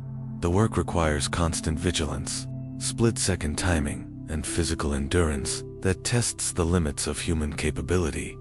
You walk miles during each shift, moving up and down the length of your frame, tying broken threads, replacing bobbins, adjusting tensions, cleaning mechanisms, all while maintaining the speed necessary to keep pace with machinery that never tires, never slows, never forgives a moment's hesitation. Your hands are permanently stained with machine oil, scarred from contact with moving parts, calloused from handling rough thread and metal components. Your fingers develop a dexterity that borders on supernatural, able to tie perfect knots in thread so fine it's barely visible, to make adjustments to machinery while it's running at full speed, to sense problems through touch alone. The factory operates 6 days a week, 14 hours a day, with breaks so brief they barely allow time to relieve yourself, to gulp down some water, to wipe the sweat and dust from your face. Sunday is your only day of rest, but you're often too exhausted to do anything except sleep, recover, and prepare for another week of mechanical servitude. The pay is better than agricultural work, better than domestic service, but barely enough to survive in a city where landlords charge inflated rents for cramped, unsanitary accommodations. You live constantly on the edge of poverty, one illness or injury away from destitution, one mechanical breakdown away from unemployment and starvation. The machinery is dangerous, unforgiving, designed for efficiency rather than worker safety. Fingers are crushed, hair is caught in moving parts. Clothing becomes entangled in belts and gears, causing injuries that range from minor cuts to death.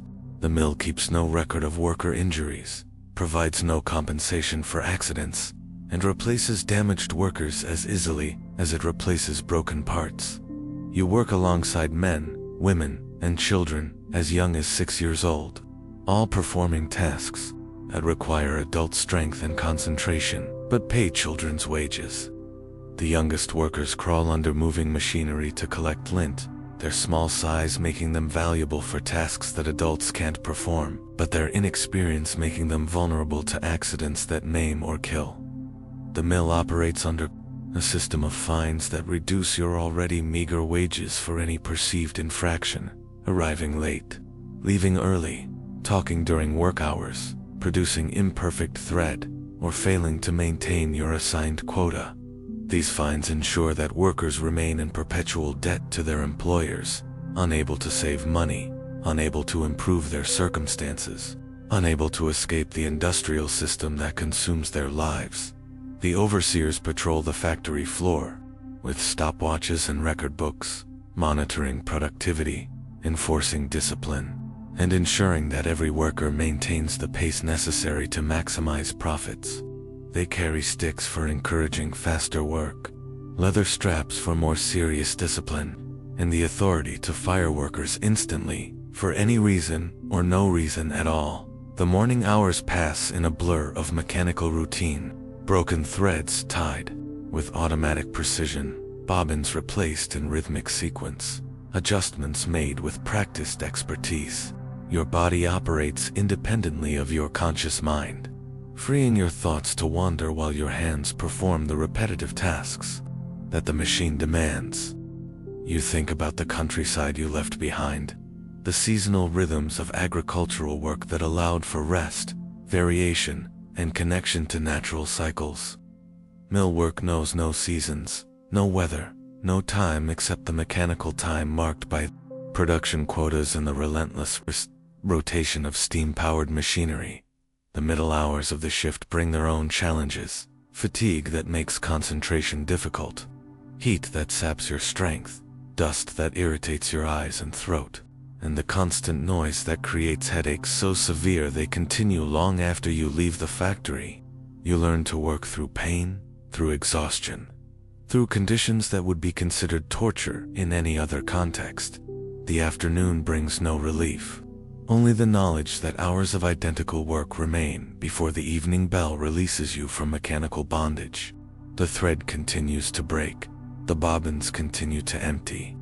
The machine continues its relentless demand for human attention, and you continue to serve its needs with the dedication of a slave bound to a master that feels nothing, cares nothing, and gives nothing in return except wages barely sufficient for survival. The evening hours are the hardest, when your body screams for rest, when your concentration wavers dangerously, when the risk of serious injury increases with every moment of inattention. You force yourself to remain alert, to maintain the precision that the machine requires, to complete another day of labor that brings you no closer to freedom, prosperity, or genuine security. The final bell brings blessed relief, but also the knowledge that tomorrow will bring an identical routine, identical challenges, identical suffering in service to machinery that represents progress, prosperity, and the future of human civilization. You leave the mill exhausted, deafened, covered in dust, and already dreading the morning bell that will call you back to mechanical servitude. The walk home takes you through streets filled with workers as tired, dirty, and defeated as yourself.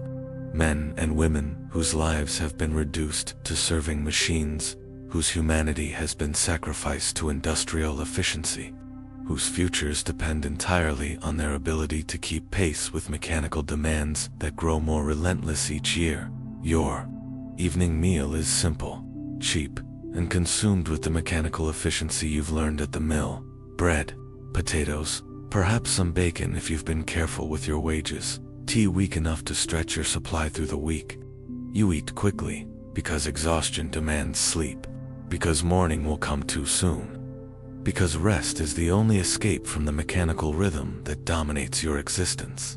Sleep comes easily, but it's filled with dreams of machines, of thread, breaking endlessly, of mechanical noises that follow you, even into unconsciousness.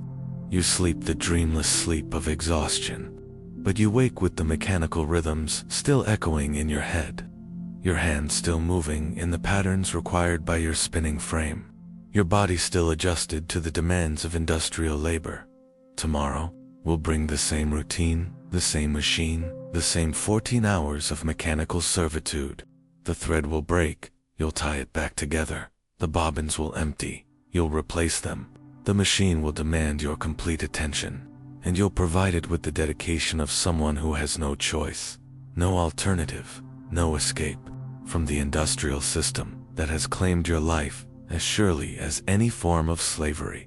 This is your life as a mill worker, an existence so mechanized and demanding that humanity itself becomes secondary to industrial efficiency, where your value is measured only by your ability to serve machines, where your future depends entirely on maintaining pace with mechanical demands that grow more relentless with each passing year.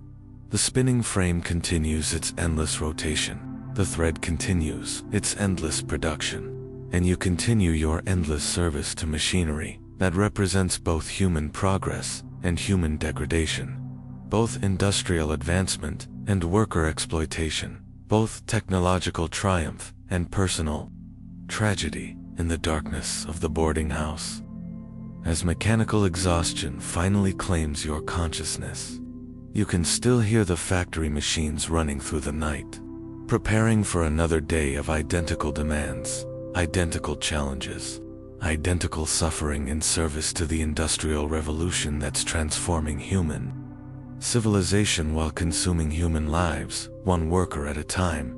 Now, let me tell you the story of Elizabeth Hartwell, whose life represents the journey from rural tradition to industrial modernity, from hand weaving to factory production, from agricultural rhythms to mechanical time. Elizabeth was born in 1869 in the village of Little Thornfield, in the Yorkshire Dales, where her family had worked as hand weavers for 6 generations. Her father, John Hartwell, operated to hand looms in the cottage where Elizabeth grew up, producing woolen cloth that was sold to merchants who traveled the rural circuits buying traditional textiles. Elizabeth's childhood was spent learning the rhythms of hand weaving, a craft that required skill, patience, and an understanding of wool, thread, and fabric that took years to develop properly. She learned to prepare yarn, to set up looms, to maintain the complex mechanisms that transformed raw materials into finished cloth through human skill rather than mechanical power. The Hartwell family cottage was typical of hand-weaving households. The ground floor dominated by 2 large looms, the upper floor divided into sleeping areas for parents and children, with storage space for raw materials, finished goods, and the tools necessary for textile production. The cottage was both home and workshop, family life and economic activity intertwined in patterns that had remained unchanged for centuries. Hand-weaving was seasonal work, governed by the availability of raw materials, the demands of merchants, and the agricultural cycles that determined when families had time for textile production. During busy periods, Elizabeth and her siblings worked alongside their parents from dawn to dusk, but there were also slack periods when the family could rest, visit neighbors, or attend to other aspects of rural life. The work was physically demanding but allowed for conversation, storytelling, and the maintenance of family and community relationships that made rural life bearable despite its hardships. Elizabeth learned the village gossip while working at her loom, heard family histories passed down through generations of weavers, and developed the social connections that would sustain her throughout her life. When Elizabeth was 16, her father began teaching her the more complex aspects of weaving, pattern creation, color coordination, and the business skills necessary for dealing with merchants who traveled the rural circuits buying hand-woven goods. These skills represented generations of accumulated knowledge, present work to ancestral expertise. The hand-weaving trade was profitable enough to support families like the Hartwells in modest comfort, providing steady income, opportunities for skill development, and the satisfaction that came from creating beautiful, useful goods through traditional craftsmanship. Elizabeth took pride in her work, in the quality of cloths she produced, and her ability to create patterns that pleased customers and earned her family respect within the community. But changes were coming to the textile trade, changes that would transform Elizabeth's life and the lives of millions of workers throughout England. Steam-powered machinery was being developed that could produce cloth faster, cheaper, and in greater quantities than any handweaver could match. The Industrial Revolution was beginning to reach into rural communities, disrupting traditional ways of life that had remained stable for centuries. The first sign of change came when merchants began arriving less frequently, purchasing smaller quantities of hand-woven goods, and offering lower prices for work that had once commanded premium rates. They spoke of factories in Manchester and Birmingham, where machines could produce in hours what took handweavers days to complete. Elizabeth's father initially dismissed these reports as exaggerations, confident that hand-woven goods would always find markets among customers who valued quality and craftsmanship over quantity and cheapness. But as months passed, orders continued to decline, payments became irregular, and the family's income dropped to levels that made survival increasingly difficult. When Elizabeth was 19, her father made the difficult decision to abandon handweaving and seek work in the textile mills that were opening throughout industrial England. The family sold their looms, packed their possessions, and joined the migration of rural workers moving to cities, where factory jobs promised steady wages and economic security. The journey from Little Thornfield to Manchester took 3 days. By coach, a trip that carried the Hartwell family from the rural world they had always known into an urban environment that seemed like a different planet. Manchester in 1788 was a city transformed by industry, where thousands of workers lived in conditions that would have been unimaginable in rural Yorkshire. Elizabeth's first sight of Cromford Mill was both impressive and terrifying. A massive brick building that stretched for hundreds of yards, with dozens of windows glowing from gas lamps that burned throughout the night, and smokestacks that poured black smoke into air that was already thick with industrial pollution. The scale of the operation dwarfed anything she had experienced in rural weaving. The Hartwell family found lodging in a boarding house that provided single rooms for entire families, with shared cooking facilities, inadequate sanitation, and living conditions that would have been considered inhumane in the countryside. Elizabeth slept on a straw mattress in a room she shared with her parents and 2 younger siblings, with privacy that was non-existent and comfort that was minimal. Elizabeth applied for work at Cromford Mill and was assigned to a spinning frame, a machine that required skills completely different from those she had developed during years of hand weaving. The transition from the quiet, contemplative work of traditional weaving to the noisy, dangerous, mechanically demanding work of factory production was traumatic, disorienting, and physically exhausting. Her first week in the mill nearly broke her spirit. The noise was overwhelming, the heat was oppressive, the dust was choking, and the pace was relentless. She struggled to keep up with machinery that operated according to mechanical logic rather than human rhythms, that demanded constant attention but provided no satisfaction, that produced goods she would never own or use. Elizabeth's supervisor was William Crompton, a man who had worked his way up from mill hand to overseer through 15 years of faithful service and ruthless enforcement of factory discipline. Crompton had no patience for workers who couldn't adapt quickly to industrial demands, no sympathy for those who struggled with the transition from rural to factory work, no interest in anything except maintaining production quotas. "The machine doesn't care about your feelings," Crompton told Elizabeth during her first week. "It doesn't care if you're tired, if you're hurt, or if you miss your old life. It only cares about thread, tension, and speed. Learn to think like a machine, or find work somewhere else."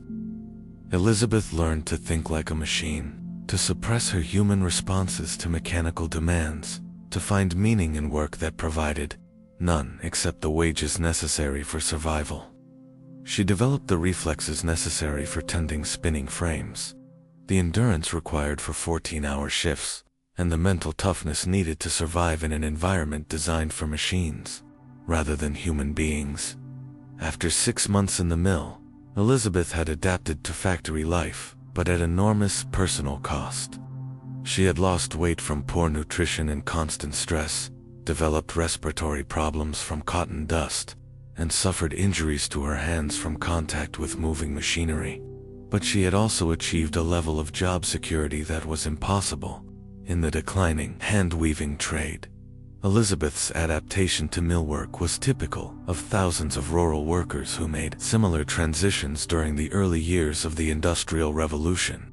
They brought skills, work ethic, and determination from traditional crafts, but they had to abandon the social relationships, seasonal rhythms, and personal satisfaction that had made rural work bearable despite its hardships. The mill operated according to mechanical time rather than natural time, artificial lighting rather than seasonal daylight, and mechanical rhythms rather than human needs. Elizabeth learned to live by factory schedules, to eat when machines allowed, to sleep when exhaustion demanded, and to ignore the natural cycles that had governed rural life for centuries. After 2 years at Cromford Mill, Elizabeth was promoted to trainer, responsible for teaching new workers the skills necessary for operating spinning frames. This promotion recognized her adaptation to factory work, her reliability in maintaining production quotas, and her ability to help other rural workers make the difficult transition to industrial labor. Elizabeth's training responsibilities brought her into contact with dozens of new workers, many of them women and children who had been displaced from rural communities by the mechanization of agriculture and textile production. She saw the trauma, confusion, and despair that accompanied the transition from traditional work to factory labor, and she developed teaching methods that helped ease the adjustment. Teaching new workers gave Elizabeth a sense of purpose that the mechanical work itself couldn't provide. She took pride in helping young women develop the skills necessary for mill work, in protecting children from the worst dangers of industrial labor, and in preserving some element of human caring in an environment designed around mechanical efficiency. Elizabeth married Thomas Whitfield, a mill mechanic who maintained the machinery that she operated, in a simple ceremony that took place in the boarding house where they both lived. Their marriage was based on mutual respect, shared experience, and the practical advantages of combining two incomes in an economic system that made survival difficult for single workers. They had 4 children, 3 of whom survived to adulthood, a survival rate that was typical for working families in industrial Manchester. The children who lived were raised in the mill environment, beginning work as soon as they were old enough to contribute to family income, continuing the cycle of industrial labor that had claimed their parents' lives. Elizabeth spent 26 years working at Cromford Mill, rising through the hierarchy of mill workers to become a supervisor responsible for training new employees and maintaining discipline among experienced workers. This position brought increased responsibilities, but also greater job security and modest improvements in living conditions. Her body bore the permanent marks of mill work: hands scarred by machinery, lungs damaged by cotton dust, hearing impaired by decades of mechanical noise, and posture altered by years of bending over spinning frames. But she had survived longer than most workers, earned enough to support her family, and achieved a level of respect within the mill community.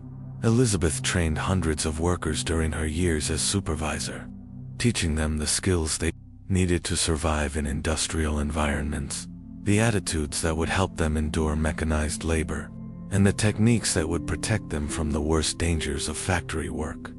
She took pride in helping people adapt to industrial life, even as she understood the human cost of that adaptation. When Elizabeth was 51 years old, her health finally broke under the accumulated stress of 3 decades of industrial labor. Her respiratory problems became severe enough to interfere with work. Her arthritis made the precise movements required by machinery too painful to continue, and her overall physical condition deteriorated to the point where continued mill work was impossible.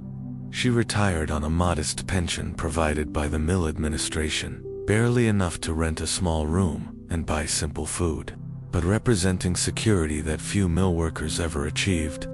Elizabeth had outlasted most of her contemporaries, survived the transition from rural to industrial life, and achieved a level of stability that was remarkable given the circumstances she had faced. Elizabeth died in 1842 at the age of 73. Her body worn out by decades of industrial labor, but her spirit sustained by the knowledge that she had helped hundreds of workers adapt to the demands of factory life. Her funeral was attended by dozens of former students, workers who remembered her kindness, patience, and skill in teaching the difficult lessons of industrial survival. Now, let me tell you about Timothy Fletcher, whose story begins in 1794, when he was 8 years old and small enough to crawl under the massive spinning frames at Cromford Mill, performing tasks that adults couldn't accomplish, earning wages that were essential to his family's survival. Timothy was born into a family of mill workers who had migrated from rural Lancashire when the hand-weaving trade collapsed under competition from mechanized production. His father, Robert Fletcher, operated spinning frames during the day shift. His mother, Mary, worked in the mill's carding rooms, and his older siblings had all begun factory work as soon as they were large enough to perform useful labor. Child labor was not unusual in industrial England. It was essential to family survival and factory profitability. Children as young as 6 were employed in mills throughout Manchester, Birmingham, and Leeds, performing tasks that took advantage of their small size, quick reflexes, and ability to work in conditions that would be considered torture for adults. Timothy's first job was as a scavenger, crawling under moving machinery to collect cotton, lint, oil waste, and other debris that accumulated during production. This work required him to move quickly through spaces barely large enough for a child's body, avoiding moving parts that could crush or maim him. Working in heat and noise that overwhelmed his developing senses, the work was dangerous beyond description. Children were regularly injured by machinery that showed no mercy for small bodies. Inexperienced movements or moments of inattention, fingers were crushed, hair was caught in moving parts, limbs were broken by falls or impacts, and some children were killed outright by industrial accidents that were considered normal business expenses. Timothy learned to move with the precision of a trained acrobat, to time his movements to the rhythm of mechanical operations, to recognize the sounds that warned of danger, to work efficiently in conditions that would terrify adults.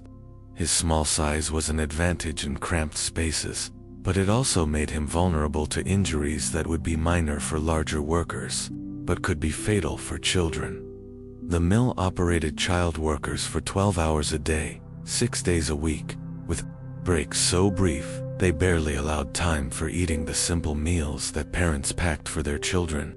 Timothy's lunch was typically bread, perhaps some cheese, and water that had been boiled to make it safer to drink than the contaminated supply that reached working-class neighborhoods. Timothy's wages were 2 shillings per week, a sum that seemed enormous to a child, but represented exploitation that was shocking even by the standards of industrial England.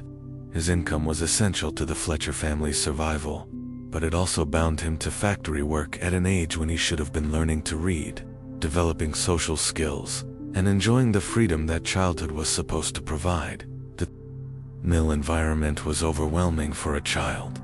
The constant noise that made conversation impossible, the heat that caused adults to collapse, the dust that filled the air so thickly it was difficult to breathe, the chemical smells that burned throat and lungs, and the mechanical rhythms that dominated every aspect of daily experience.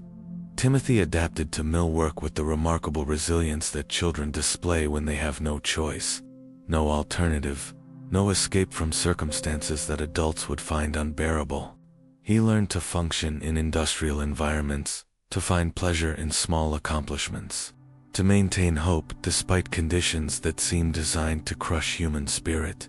After 2 years as a scavenger, Timothy was promoted to piecer, a position that required him to tie broken threads on spinning frames, a job that demanded quick reflexes, precise movements, and the ability to work at the pace set by mechanical systems rather than human needs.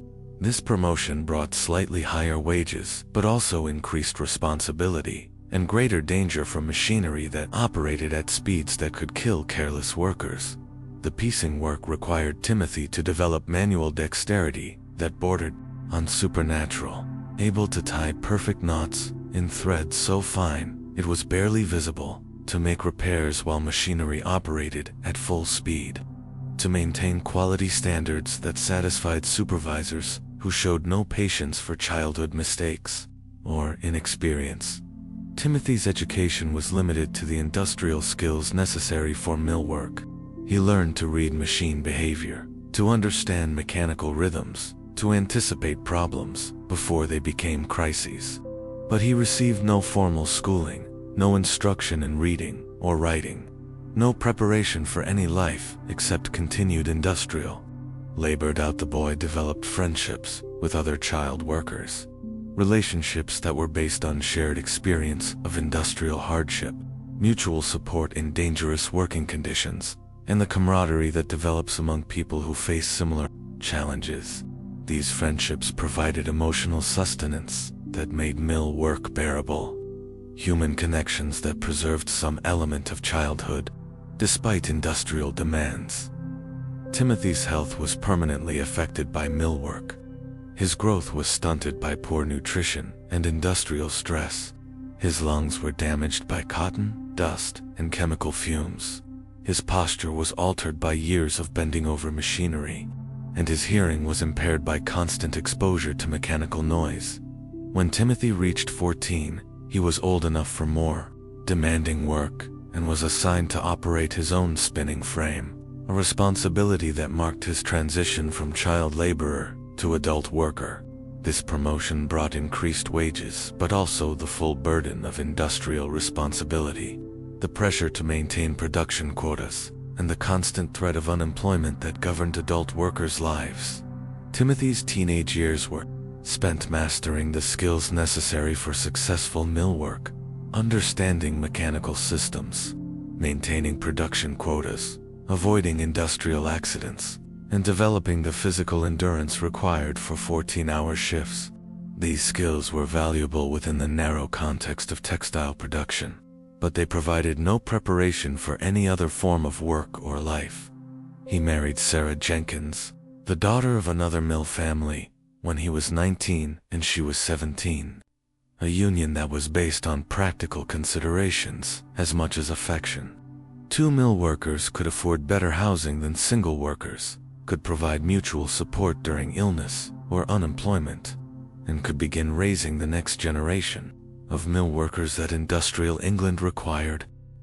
Timothy and Sarah had 6 children, 4 of whom survived to adulthood, a survival rate that was typical for working families in industrial cities.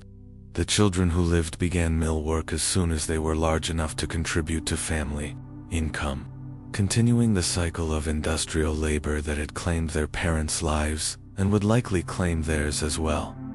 Timothy spent 35 years working in textile mills, rising through the hierarchy of mill workers to become a supervisor, responsible for training new employees and maintaining production standards. His promotion recognized his adaptation to industrial life, his reliability in meeting mechanical demands, and his ability to help other workers develop the skills necessary for factory survival.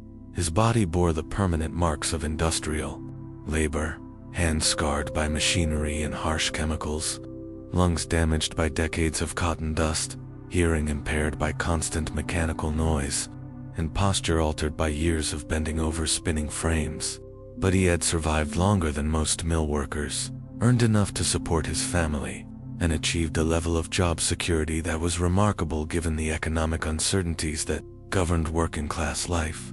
Timothy trained hundreds of workers during his years as supervisor, including many children who reminded him of his own industrial childhood.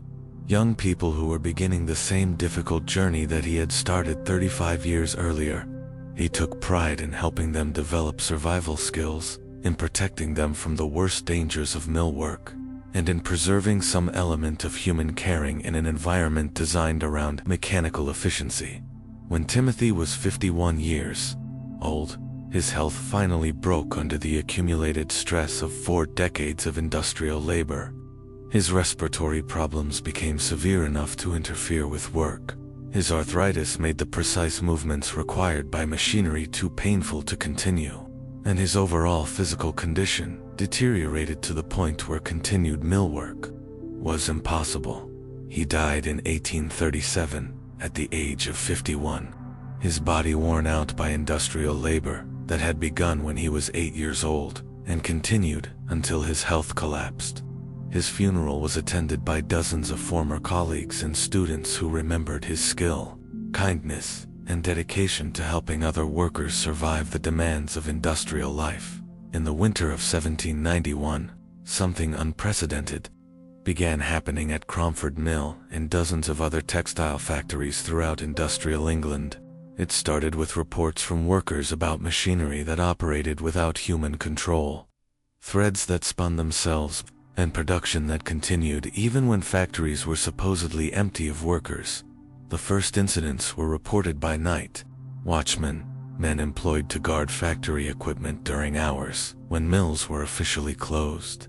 These guards reported seeing lights moving through empty buildings, hearing machinery operating at normal speed, and discovering finished goods that had been produced during hours when no workers were present.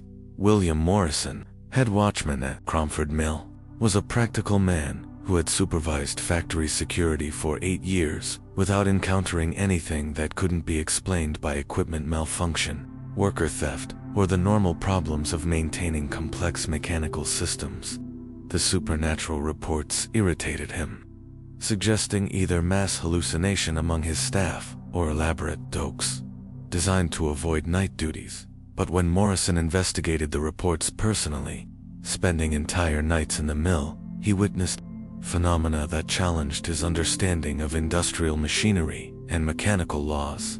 He saw spinning frames operating at full capacity without steam power, thread being produced from empty bobbins, and finished cloth appearing on machinery that had been cleaned and shut down for the night. The mysterious production wasn't limited to a single mill or a single type of machinery. Reports came from textile factories throughout Manchester, Birmingham, and Leeds, describing identical phenomena: machines operating without power sources, goods being produced without raw materials, and workers reporting encounters with invisible colleagues who seemed to be performing industrial labor alongside living employees. Dr. James Whitworth, a physician who treated injuries among mill workers, was consulted about the possibility that industrial chemicals were causing mass hallucinations among factory employees. He examined working conditions, tested air quality in several mills, and interviewed affected workers, but found no medical explanation for the reported phenomena. The investigation revealed that the supernatural activity seemed most intense in the newest factories, those equipped with the most advanced steam-powered machinery, suggesting that rapid technological change might be creating conditions that previous generations of workers had never encountered. Elizabeth Hartwell, now an experienced supervisor with detailed knowledge of mill operations, began documenting the strange events that were disrupting normal factory routines. Her careful records described machinery that operated independently of human control, production quotas that were being met by invisible workers, and phenomena that suggested the presence of people who couldn't be seen but whose work was clearly evident. The phantom workers seemed to be performing the same tasks that living employees did during regular hours: tending spinning frames, replacing bobbins, tying broken threads, and maintaining machinery with skill that matched or exceeded that of experienced mill hands. Their work was perfect, efficient, and completely silent, as if they were performing familiar duties without the need for communication or supervision. Workers began reporting direct encounters with these invisible colleagues, feeling touches on their shoulders when no one was nearby, hearing voices giving instructions in empty rooms, and discovering that their work was being completed by unseen hands. During brief absences from their stations, the mill administration initially dismissed these reports as worker complaints designed to reduce productivity expectations, but the evidence became too overwhelming to ignore. Production was actually increasing in mills where supernatural activity was reported, with quality standards that exceeded anything achieved by normal human labor. Factory owners found themselves in the unprecedented position of trying to manage workers who claimed to be collaborating with ghosts, spirits, or supernatural forces that were improving, rather than disrupting industrial production. The phenomena challenged basic assumptions about mechanical systems, human labor, and the nature of industrial work. Reverend Dr. Edmund Blackwood, a Methodist minister with interests in industrial conditions and worker welfare, was invited to investigate the supernatural reports from a religious perspective. His examination of affected mills convinced him that something genuinely unusual was occurring, though he struggled to determine whether the phenomena were divine, demonic, or simply beyond human understanding. Dr. Blackwood's theological interpretation suggested that the rapid mechanization of human work had created spiritual imbalances that were manifesting as supernatural assistance for workers who were struggling to adapt to industrial demands. He proposed that divine providence was intervening to help workers cope with mechanical systems that exceeded normal human capabilities. The supernatural assistance continued for 6 months, gradually becoming less frequent, less dramatic, and eventually disappearing altogether. The phantom workers seemed to fade away as living employees became more skilled at operating industrial machinery, as if their presence had been temporary help during a difficult transition period. Mill owners documented the period carefully, noting that productivity during the months of supernatural activity had exceeded all previous records, that worker injuries had decreased significantly, and that quality standards had reached levels that were never again achieved through purely human labor. Workers who experienced the phantom assistance never forgot the period when invisible colleagues had helped them master industrial skills, had protected them from machinery-related injuries, and had demonstrated techniques that improved their efficiency and safety. Many credited the supernatural intervention with saving their lives during the most dangerous period of adaptation to factory work. The phenomena became part of industrial folklore, stories passed down through generations of mill workers who found in them both comfort and explanation for their ability to survive mechanical demands that seemed to exceed human capabilities. The phantom workers represented hope that supernatural forces might intervene to protect ordinary people from industrial dangers. The Great Mill Fire of 1799 began on a Tuesday evening in November, when most workers had gone home, but the machinery at Cromford Mill continued operating under skeleton crew supervision, the steam engines still running, the mechanical systems still generating the heat and friction that would soon transform the massive brick building into a furnace that consumed everything flammable within its walls. The fire started in the carding room, where cotton fibers were prepared for spinning, a process that created enormous quantities of flammable lint, oil-soaked rags, and combustible dust that coated every surface, like tinder waiting for a spark. The exact cause was never determined, but investigators suspected that overheated machinery had ignited cotton waste that had accumulated despite regular cleaning efforts. Thomas Bradford, the night supervisor, first noticed the smell of smoke around 8 o'clock, but it took him 20 minutes to locate the source in the maze of machinery, workshops, and storage areas that filled the mill's 5 floors.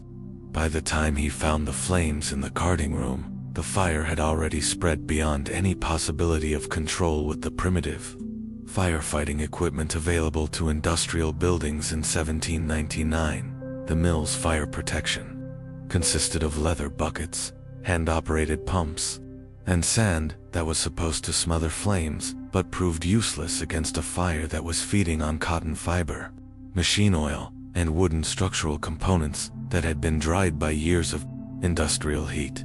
The primitive systems were overwhelmed within minutes, leaving Bradford and his crew with no choice except to evacuate the building and watch it burn.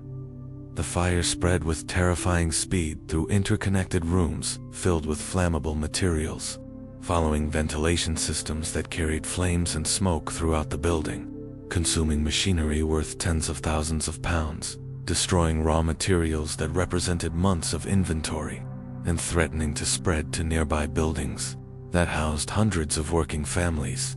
Elizabeth Hartwell, now a veteran supervisor with 11 years of mill experience, lived in boarding house accommodations 3 blocks from Cromford Mill, close enough to see the orange glow that lit up the night sky, to hear the roar of flames consuming the building where she had spent a third of her adult life, to smell the acrid smoke that carried the destruction of her workplace into every corner of industrial Manchester.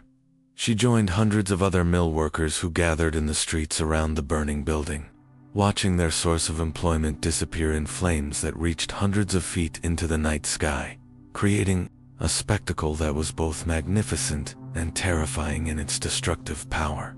The fire was beautiful in the way that natural disasters often are, but it also represented economic catastrophe for thousands of people whose livelihoods depended on the machinery that was being consumed. The mill's steam engines continued operating, even as the fire spread, their mechanical rhythms continuing until the flames reached the boiler rooms and the operators were forced to evacuate. The sound of machinery operating within a burning building created an eerie counterpoint to the roar of flames, a mechanical death song that marked the end of industrial operations that had seemed as permanent as the brick walls that contained them. Fire companies from throughout Manchester responded to the alarm, but their equipment was designed for residential fires rather than industrial conflagrations. Horse-drawn steam engines could pump water from the nearby canal, but the volume of flames was so enormous that their efforts seemed insignificant, like trying to extinguish a volcano with garden sprinklers.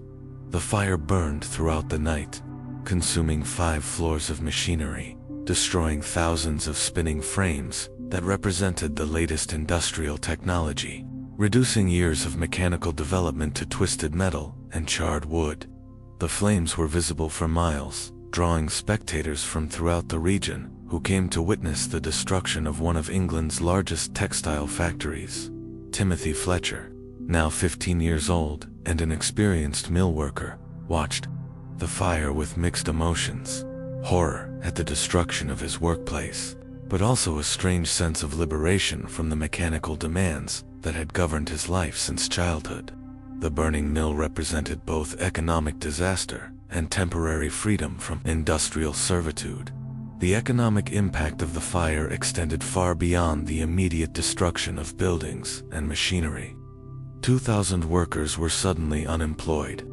Their wages stopped, their families facing immediate crisis in a society that provided no safety net for people whose employment disappeared without warning. The fire had destroyed not just a factory, but the economic foundation that supported an entire community of working people. The rebuilding of Cromford Mill took 18 months, during which the industrial community that had developed around the factory was scattered, disrupted, and partially destroyed. Some workers found employment in other mills, others left Manchester entirely, and many families experienced poverty that was more severe than anything they had faced during their working years. When the new mill finally opened, it incorporated fire safety measures that had been learned from the 1799 disaster, better ventilation systems, improved firefighting equipment, and construction techniques that were designed to contain rather than spread flames. But these improvements came too late for the workers who had lost their livelihoods. Too late for the families who had been devastated by unemployment. Too late for the community that had been disrupted by industrial catastrophe, the Great Mill.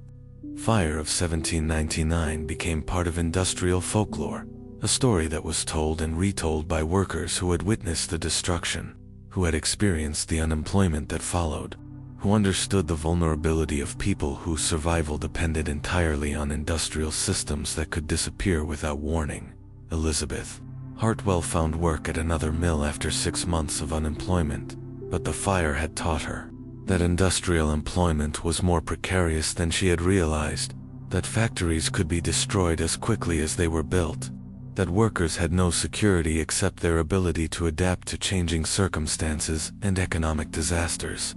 The Luddite uprising of 1812 began in the textile mills of Nottingham, but its effects were felt throughout industrial England, as displaced hand weavers, unemployed mill workers, and agricultural laborers who had been driven from the land by mechanization joined together in desperate attempts to destroy the machinery that they believed was destroying their lives. The uprising was not simply random violence against industrial progress, but a coordinated response to economic changes that were eliminating traditional forms of work faster than new employment could be created, leaving thousands of skilled workers without means of survival in a society that was being transformed by mechanical innovation. Elizabeth Hartwell, now 28 years old and a senior supervisor at the rebuilt Cromford Mill, watched the Luddite activities with complicated emotions. She understood the desperation that drove workers to attack machinery. But she also knew that industrial jobs, however difficult, provided better wages and more security than the traditional occupations that mechanization was eliminating. The Luddites were primarily hand weavers who had been displaced by power looms, framework knitters whose traditional skills had been made obsolete by factory production, and croppers who had lost their livelihoods to mechanical innovations that could perform their work faster, cheaper, and with less skilled labor. These displaced workers organized themselves into secret societies that operated under cover of darkness, attacking mills, destroying machinery, and threatening factory owners who they held responsible for their economic destruction. The Luddite movement was both industrial sabotage and primitive labor organizing, both criminal activity and legitimate protest against economic policies that benefited factory owners while impoverishing workers. The first major Luddite attack in the Manchester area occurred at Grimshaw Mill, where masked men broke into the factory during the night shift and destroyed 24 power looms that had recently been installed to replace hand-weaving operations. The attackers worked with precision and organization, suggesting military training and careful planning rather than spontaneous violence. Thomas Bradford, who had survived the fire at Cromford Mill and was now working as night supervisor at Grimshaw, was taken prisoner by the Luddites and forced to watch as they systematically destroyed machinery that represented years of technological development and thousands of pounds of investment. The attackers treated him politely but made it clear that resistance would result in personal violence. "We have nothing against you personally," the Luddite leader told Bradford during the attack. "You're a working man like ourselves, trying to earn an honest living. But these machines are taking bread from the mouths of skilled workers, destroying trades that have supported families for generations, and enriching mill owners at the expense of human welfare."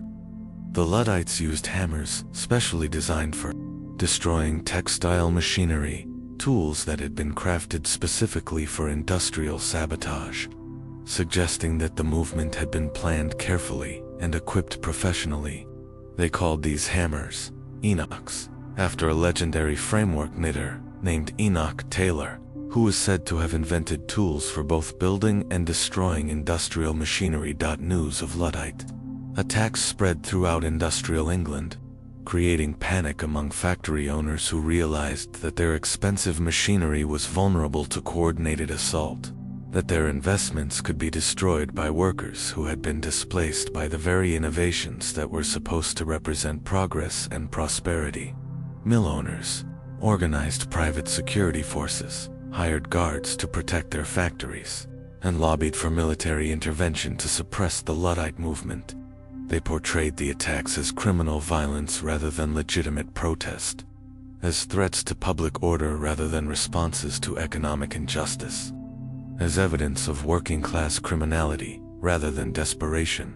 The government responded to Luddite activities by passing the Frame Breaking Act, which made machine destruction a capital offense punishable by death, and by deploying military units to protect industrial property. Thousands of soldiers were stationed in textile regions, creating a state of martial law that treated working-class protest as military rebellion. Elizabeth Hartwell found herself caught between sympathy for displaced workers and loyalty to the industrial system that provided her employment. She understood the desperation that drove Luddite activities, but she also knew that destroying machinery would not restore traditional occupations that had been made obsolete by technological change. The mill workers at Cromford were divided in their attitudes toward the Luddite movement. Some supported the attacks on machinery that they saw as responsible for working-class poverty, while others feared that industrial sabotage would lead to unemployment, business failures, and economic catastrophe that would harm workers more than owners. Timothy Fletcher, now 33 and a skilled spinner with 25 years of mill experience, organized discussions among workers about appropriate responses to Luddite activities. These conversations revealed the complexity of working-class attitudes toward industrial change, the difficulty of balancing immediate survival needs against longer-term concerns about worker welfare. "The machines aren't our enemies," Fletcher argued during one heated discussion. "They're tools that can be used to benefit workers or to exploit them, depending on who controls them and how the profits are distributed. Destroying machinery won't solve our problems if mill owners just rebuild with newer equipment and tighter security." But other workers disagreed, arguing that mechanization inevitably led to unemployment, that factory owners would always prioritize profits over worker welfare, and that the only way to protect working-class interests was to prevent the installation of labor-saving devices that eliminated jobs faster than new opportunities could be created. The debate among mill workers reflected larger questions about industrial progress, technological change, and the distribution of economic benefits that were being raised throughout English society. The Luddite movement forced people to consider whether mechanization represented genuine progress or simply a new form of exploitation that benefited owners while harming workers. Luddite attacks continued for over a year, with varying degrees of success in different regions of industrial England. Some areas saw extensive machine breaking that temporarily disrupted production, while others remained relatively peaceful due to effective security measures or different economic conditions that made worker protest less likely. The movement began to decline when military intervention made organized attacks too dangerous, when economic conditions improved slightly due to increased demand for textiles during the Napoleonic Wars, and when some mill owners made modest concessions to worker demands for better wages and working conditions. Many Luddites were executed under the Frame-Breaking Act. Others were transported to penal colonies in Australia, and the movement was suppressed through a combination of military force and legal prosecution that demonstrated the government's commitment to protecting industrial property, regardless of worker welfare. The Luddite uprising left lasting effects on industrial relations, worker consciousness, and attitudes toward technological change. It established patterns of conflict between workers and owners that would continue throughout the Industrial Revolution. It demonstrated the willingness of displaced workers to use violence when legal protests proved ineffective, and it raised questions about the social costs of economic progress that remained relevant for decades. While Elizabeth Hartwell and Timothy Fletcher struggled to survive in the cramped boarding houses and dangerous factories of Manchester, an entirely different world existed in the elegant mansions of mill owners, where industrial profits supported lifestyles of unprecedented luxury built on the labor of workers who lived in conditions that resembled organized poverty. Lord Henry Ashworth owned 3 textile mills in Manchester and Birmingham, employing over 2,000 workers whose labor generated profits that made him one of the wealthiest men in England. His estate covered 1,500 acres of carefully landscaped parkland, with formal gardens that required a staff of dozens to maintain, stables that housed thoroughbred horses worth fortunes, and a mansion that contained 47 rooms, filled with art treasures purchased with industrial wealth. Lord Ashworth woke each morning in a bedchamber that was larger than entire families of his workers lived in, surrounded by luxury that represented the concentrated labor of hundreds of mill hands working 14-hour shifts in conditions that slowly destroyed their health. His morning routine included a bath drawn by servants who had risen before dawn to heat water, breakfast prepared by cooks who used ingredients that cost more than mill workers earned in weeks, and clothing that was maintained by personal valets, whose annual wages exceeded what factory families spent on food. The contrast between Ashworth's lifestyle and the existence of his employees was so extreme that they seemed to inhabit different planets rather than different social classes. The Lord consumed in a single meal what mill workers spent on food for entire families, wasted casually what working people desperately needed, and enjoyed luxuries that represented the lifetime savings of entire mill communities. Lord Ashworth daily routine was structured around activities that served no productive purpose except the display of wealth and the maintenance of social status. He spent hours being dressed by servants who understood the complex protocols of aristocratic fashion, ate elaborate meals that required the labor of dozens of kitchen staff, and occupied himself with pursuits that demonstrated his freedom from the economic pressures that dominated workers. Liebstad's breakfast was a production that would have fed 20 mil families, fresh fruits imported from Mediterranean countries, meats prepared by skilled cooks, breads made from flour so fine it was almost white, dairy products from his own herds, and beverages that had traveled across continents to reach his table. The cost of this single meal exceeded the weekly wages of most factory employees. Lord Ashworth's clothing represented wealth beyond the imagination of working people. Silk from China, wool so fine it felt like liquid, cotton woven to standards that his own mills could achieve only for their most expensive products. All tailored by craftsmen whose skills had been developed over generations of serving aristocratic clients. The mansion itself was a monument to industrial profits, extracted from worker labor. Marble imported from Italian quarries, paintings by masters whose work was worth more than entire mill buildings, furniture crafted by artisans who had spent years perfecting their skills, and decorative objects that represented the artistic achievements of multiple civilizations.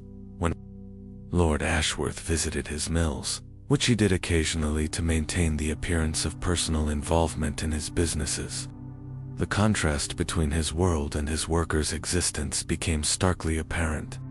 He would arrive in carriages that cost more than mill families earned in years, dressed in clothing worth more than workers' annual wages, accompanied by servants whose sole purpose was maintaining his comfort.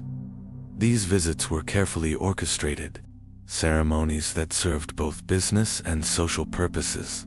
Lord Ashworth would tour selected areas of his mills, receive reports from supervisors about production and profits, and make speeches about progress and prosperity that ignored the human cost of industrial development. The Lord's understanding of mill work was purely theoretical, based on financial reports rather than direct experience, focused on profit margins rather than working conditions, concerned with productivity rather than worker welfare. He saw industrial labor as a necessary component of wealth creation rather than as human activity that deserved consideration and respect. When Lord Ashworth died at the age of 69, he was mourned by the industrial and political elite who shared his values and benefited from the system he had helped create. His funeral was attended by hundreds of wealthy mourners, cost more than his workers could imagine, and demonstrated the social importance of a man whose wealth had been built on other people's suffering. His will distributed millions of pounds among family members, charitable institutions, and political causes, but provided nothing for the workers whose labor had created his fortune, whose health had been sacrificed to his profits, whose lives had been consumed by machinery that enriched him while impoverishing them. The Ashworth estate continued to generate wealth for his heirs, who inherited not only money but also the social position that industrial profits had purchased. The mills continued operating exactly as before, consuming new generations of workers, producing profits that supported aristocratic lifestyles, and maintaining the vast economic inequality that characterized industrial England. By 1815, the industrial landscape of England had been transformed beyond recognition from the rural economy that had existed just 30 years earlier. Steam-powered machinery had revolutionized textile production, created unprecedented wealth for factory owners, and established working patterns that would define industrial labor for generations to come. Elizabeth Hartwell, now 31 years old and a veteran of millwork, had witnessed this transformation from its early stages, had adapted to industrial demands that would have seemed impossible to her rural ancestors, and had achieved a level of stability within the factory system that represented remarkable personal success, given the circumstances she had faced. The mills operated with clockwork precision, employing thousands of workers in coordinated activities that produced textiles in quantities that would have been unimaginable under traditional hand production methods. The mechanical systems had been refined through years of experience. The worker training had been systematized through trial and error, and the industrial organization had achieved levels of efficiency that made English textiles competitive in world markets. Elizabeth's position as head supervisor at Cromford Mill brought responsibilities that would have been impossible for a woman in traditional society, managing dozens of workers, coordinating production schedules, training new employees, and liaising with mill management on technical and personnel issues.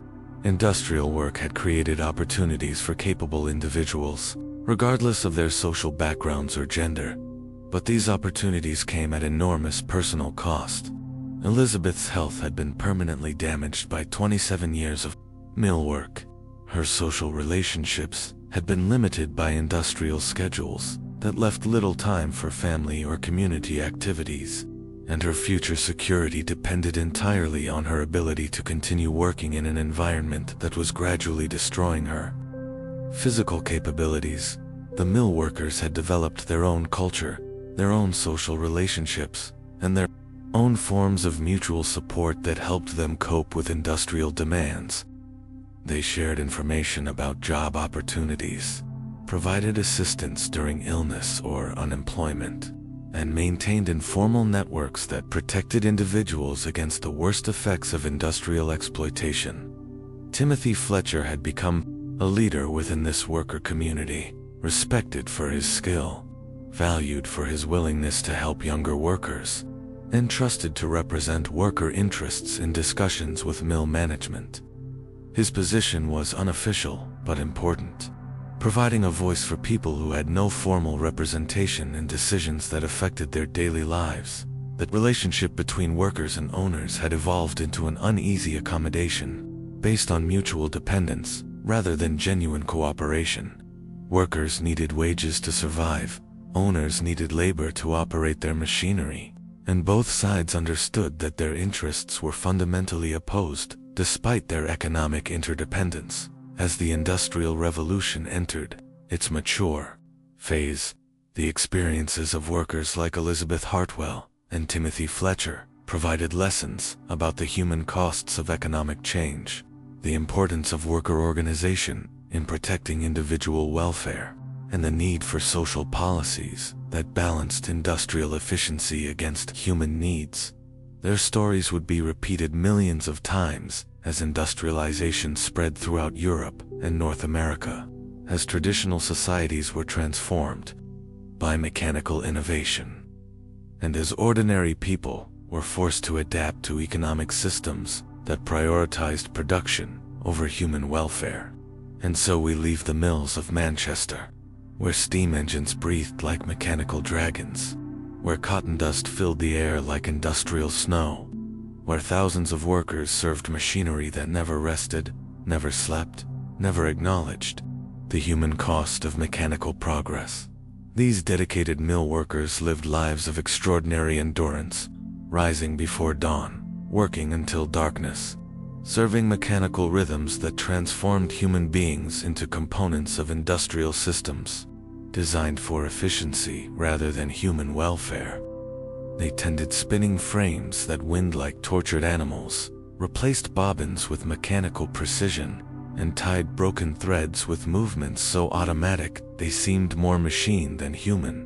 Elizabeth Hartwell and Timothy Fletcher, and countless others like them, devoted their lives to serving industrial progress that enriched others while impoverishing them, that created unprecedented wealth while reducing workers to the status of human machinery, that represented technological triumph while demanding human sacrifice on scales that had never been seen in traditional society.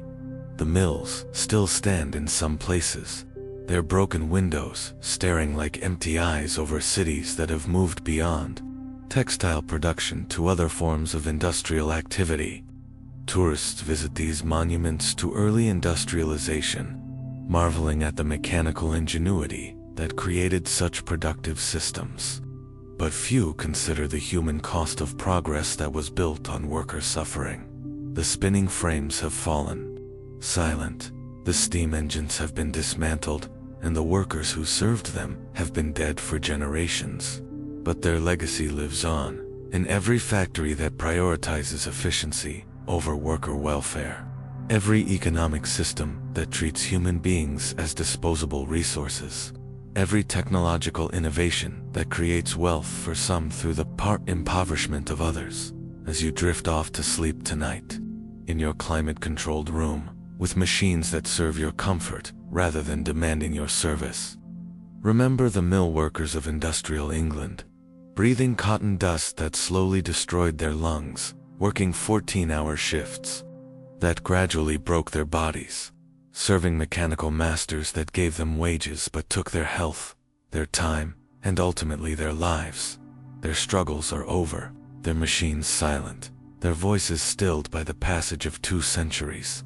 But their story continues, in every workplace where human beings serve mechanical demands, every economic system that prioritizes profits over people, every technological advance that creates winners and losers rather than universal benefit. The mill workers knew something that our comfortable world sometimes forgets, that progress has a price, that efficiency can be purchased with human suffering, that mechanical systems designed for productivity rather than human welfare can consume entire generations of people while creating wealth for others. Elizabeth Hartwell spent 31 years breathing cotton dust and serving spinning frames so that factory owners could accumulate unprecedented wealth, so that English textiles could dominate world markets, so that industrial civilization could demonstrate its superiority over traditional ways of life. Her sacrifice was individual, but her contribution was essential to economic changes that transformed human civilization. Timothy Fletcher began millwork when he was 8 years old and continued until his health broke 43 years later, giving his childhood, his health, and ultimately his life to industrial systems that valued his labor but ignored his humanity. His story was repeated thousands of times during the early Industrial Revolution, each repetition representing another human life consumed by mechanical progress. Sleep well, knowing that your comfort is not purchased with other people's suffering, that your rest belongs to you, that the machines in your life serve your needs rather than demanding your service. The mill workers of Manchester earned these freedoms for us through their endurance, their sacrifice, and their faith that individual suffering could serve purposes larger than personal survival. Their cotton dust has settled, their spinning frames have stopped, their voices are silent, but somewhere, in factories around the world, their tradition continues, carried on by workers who understand that someone must tend the machines, maintain the production, and pay the human cost of industrial civilization that provides comfort, for some through the labor of others. The mechanical rhythms that dominated their lives have been replaced by electronic systems, computer controls, and robotic operations that require less human intervention, but still depend on people who are willing to serve technological demands rather than purely human needs. Their story continues, in new forms, with new challenges, but with the same fundamental questions about the relationship between human welfare and industrial efficiency. Good night.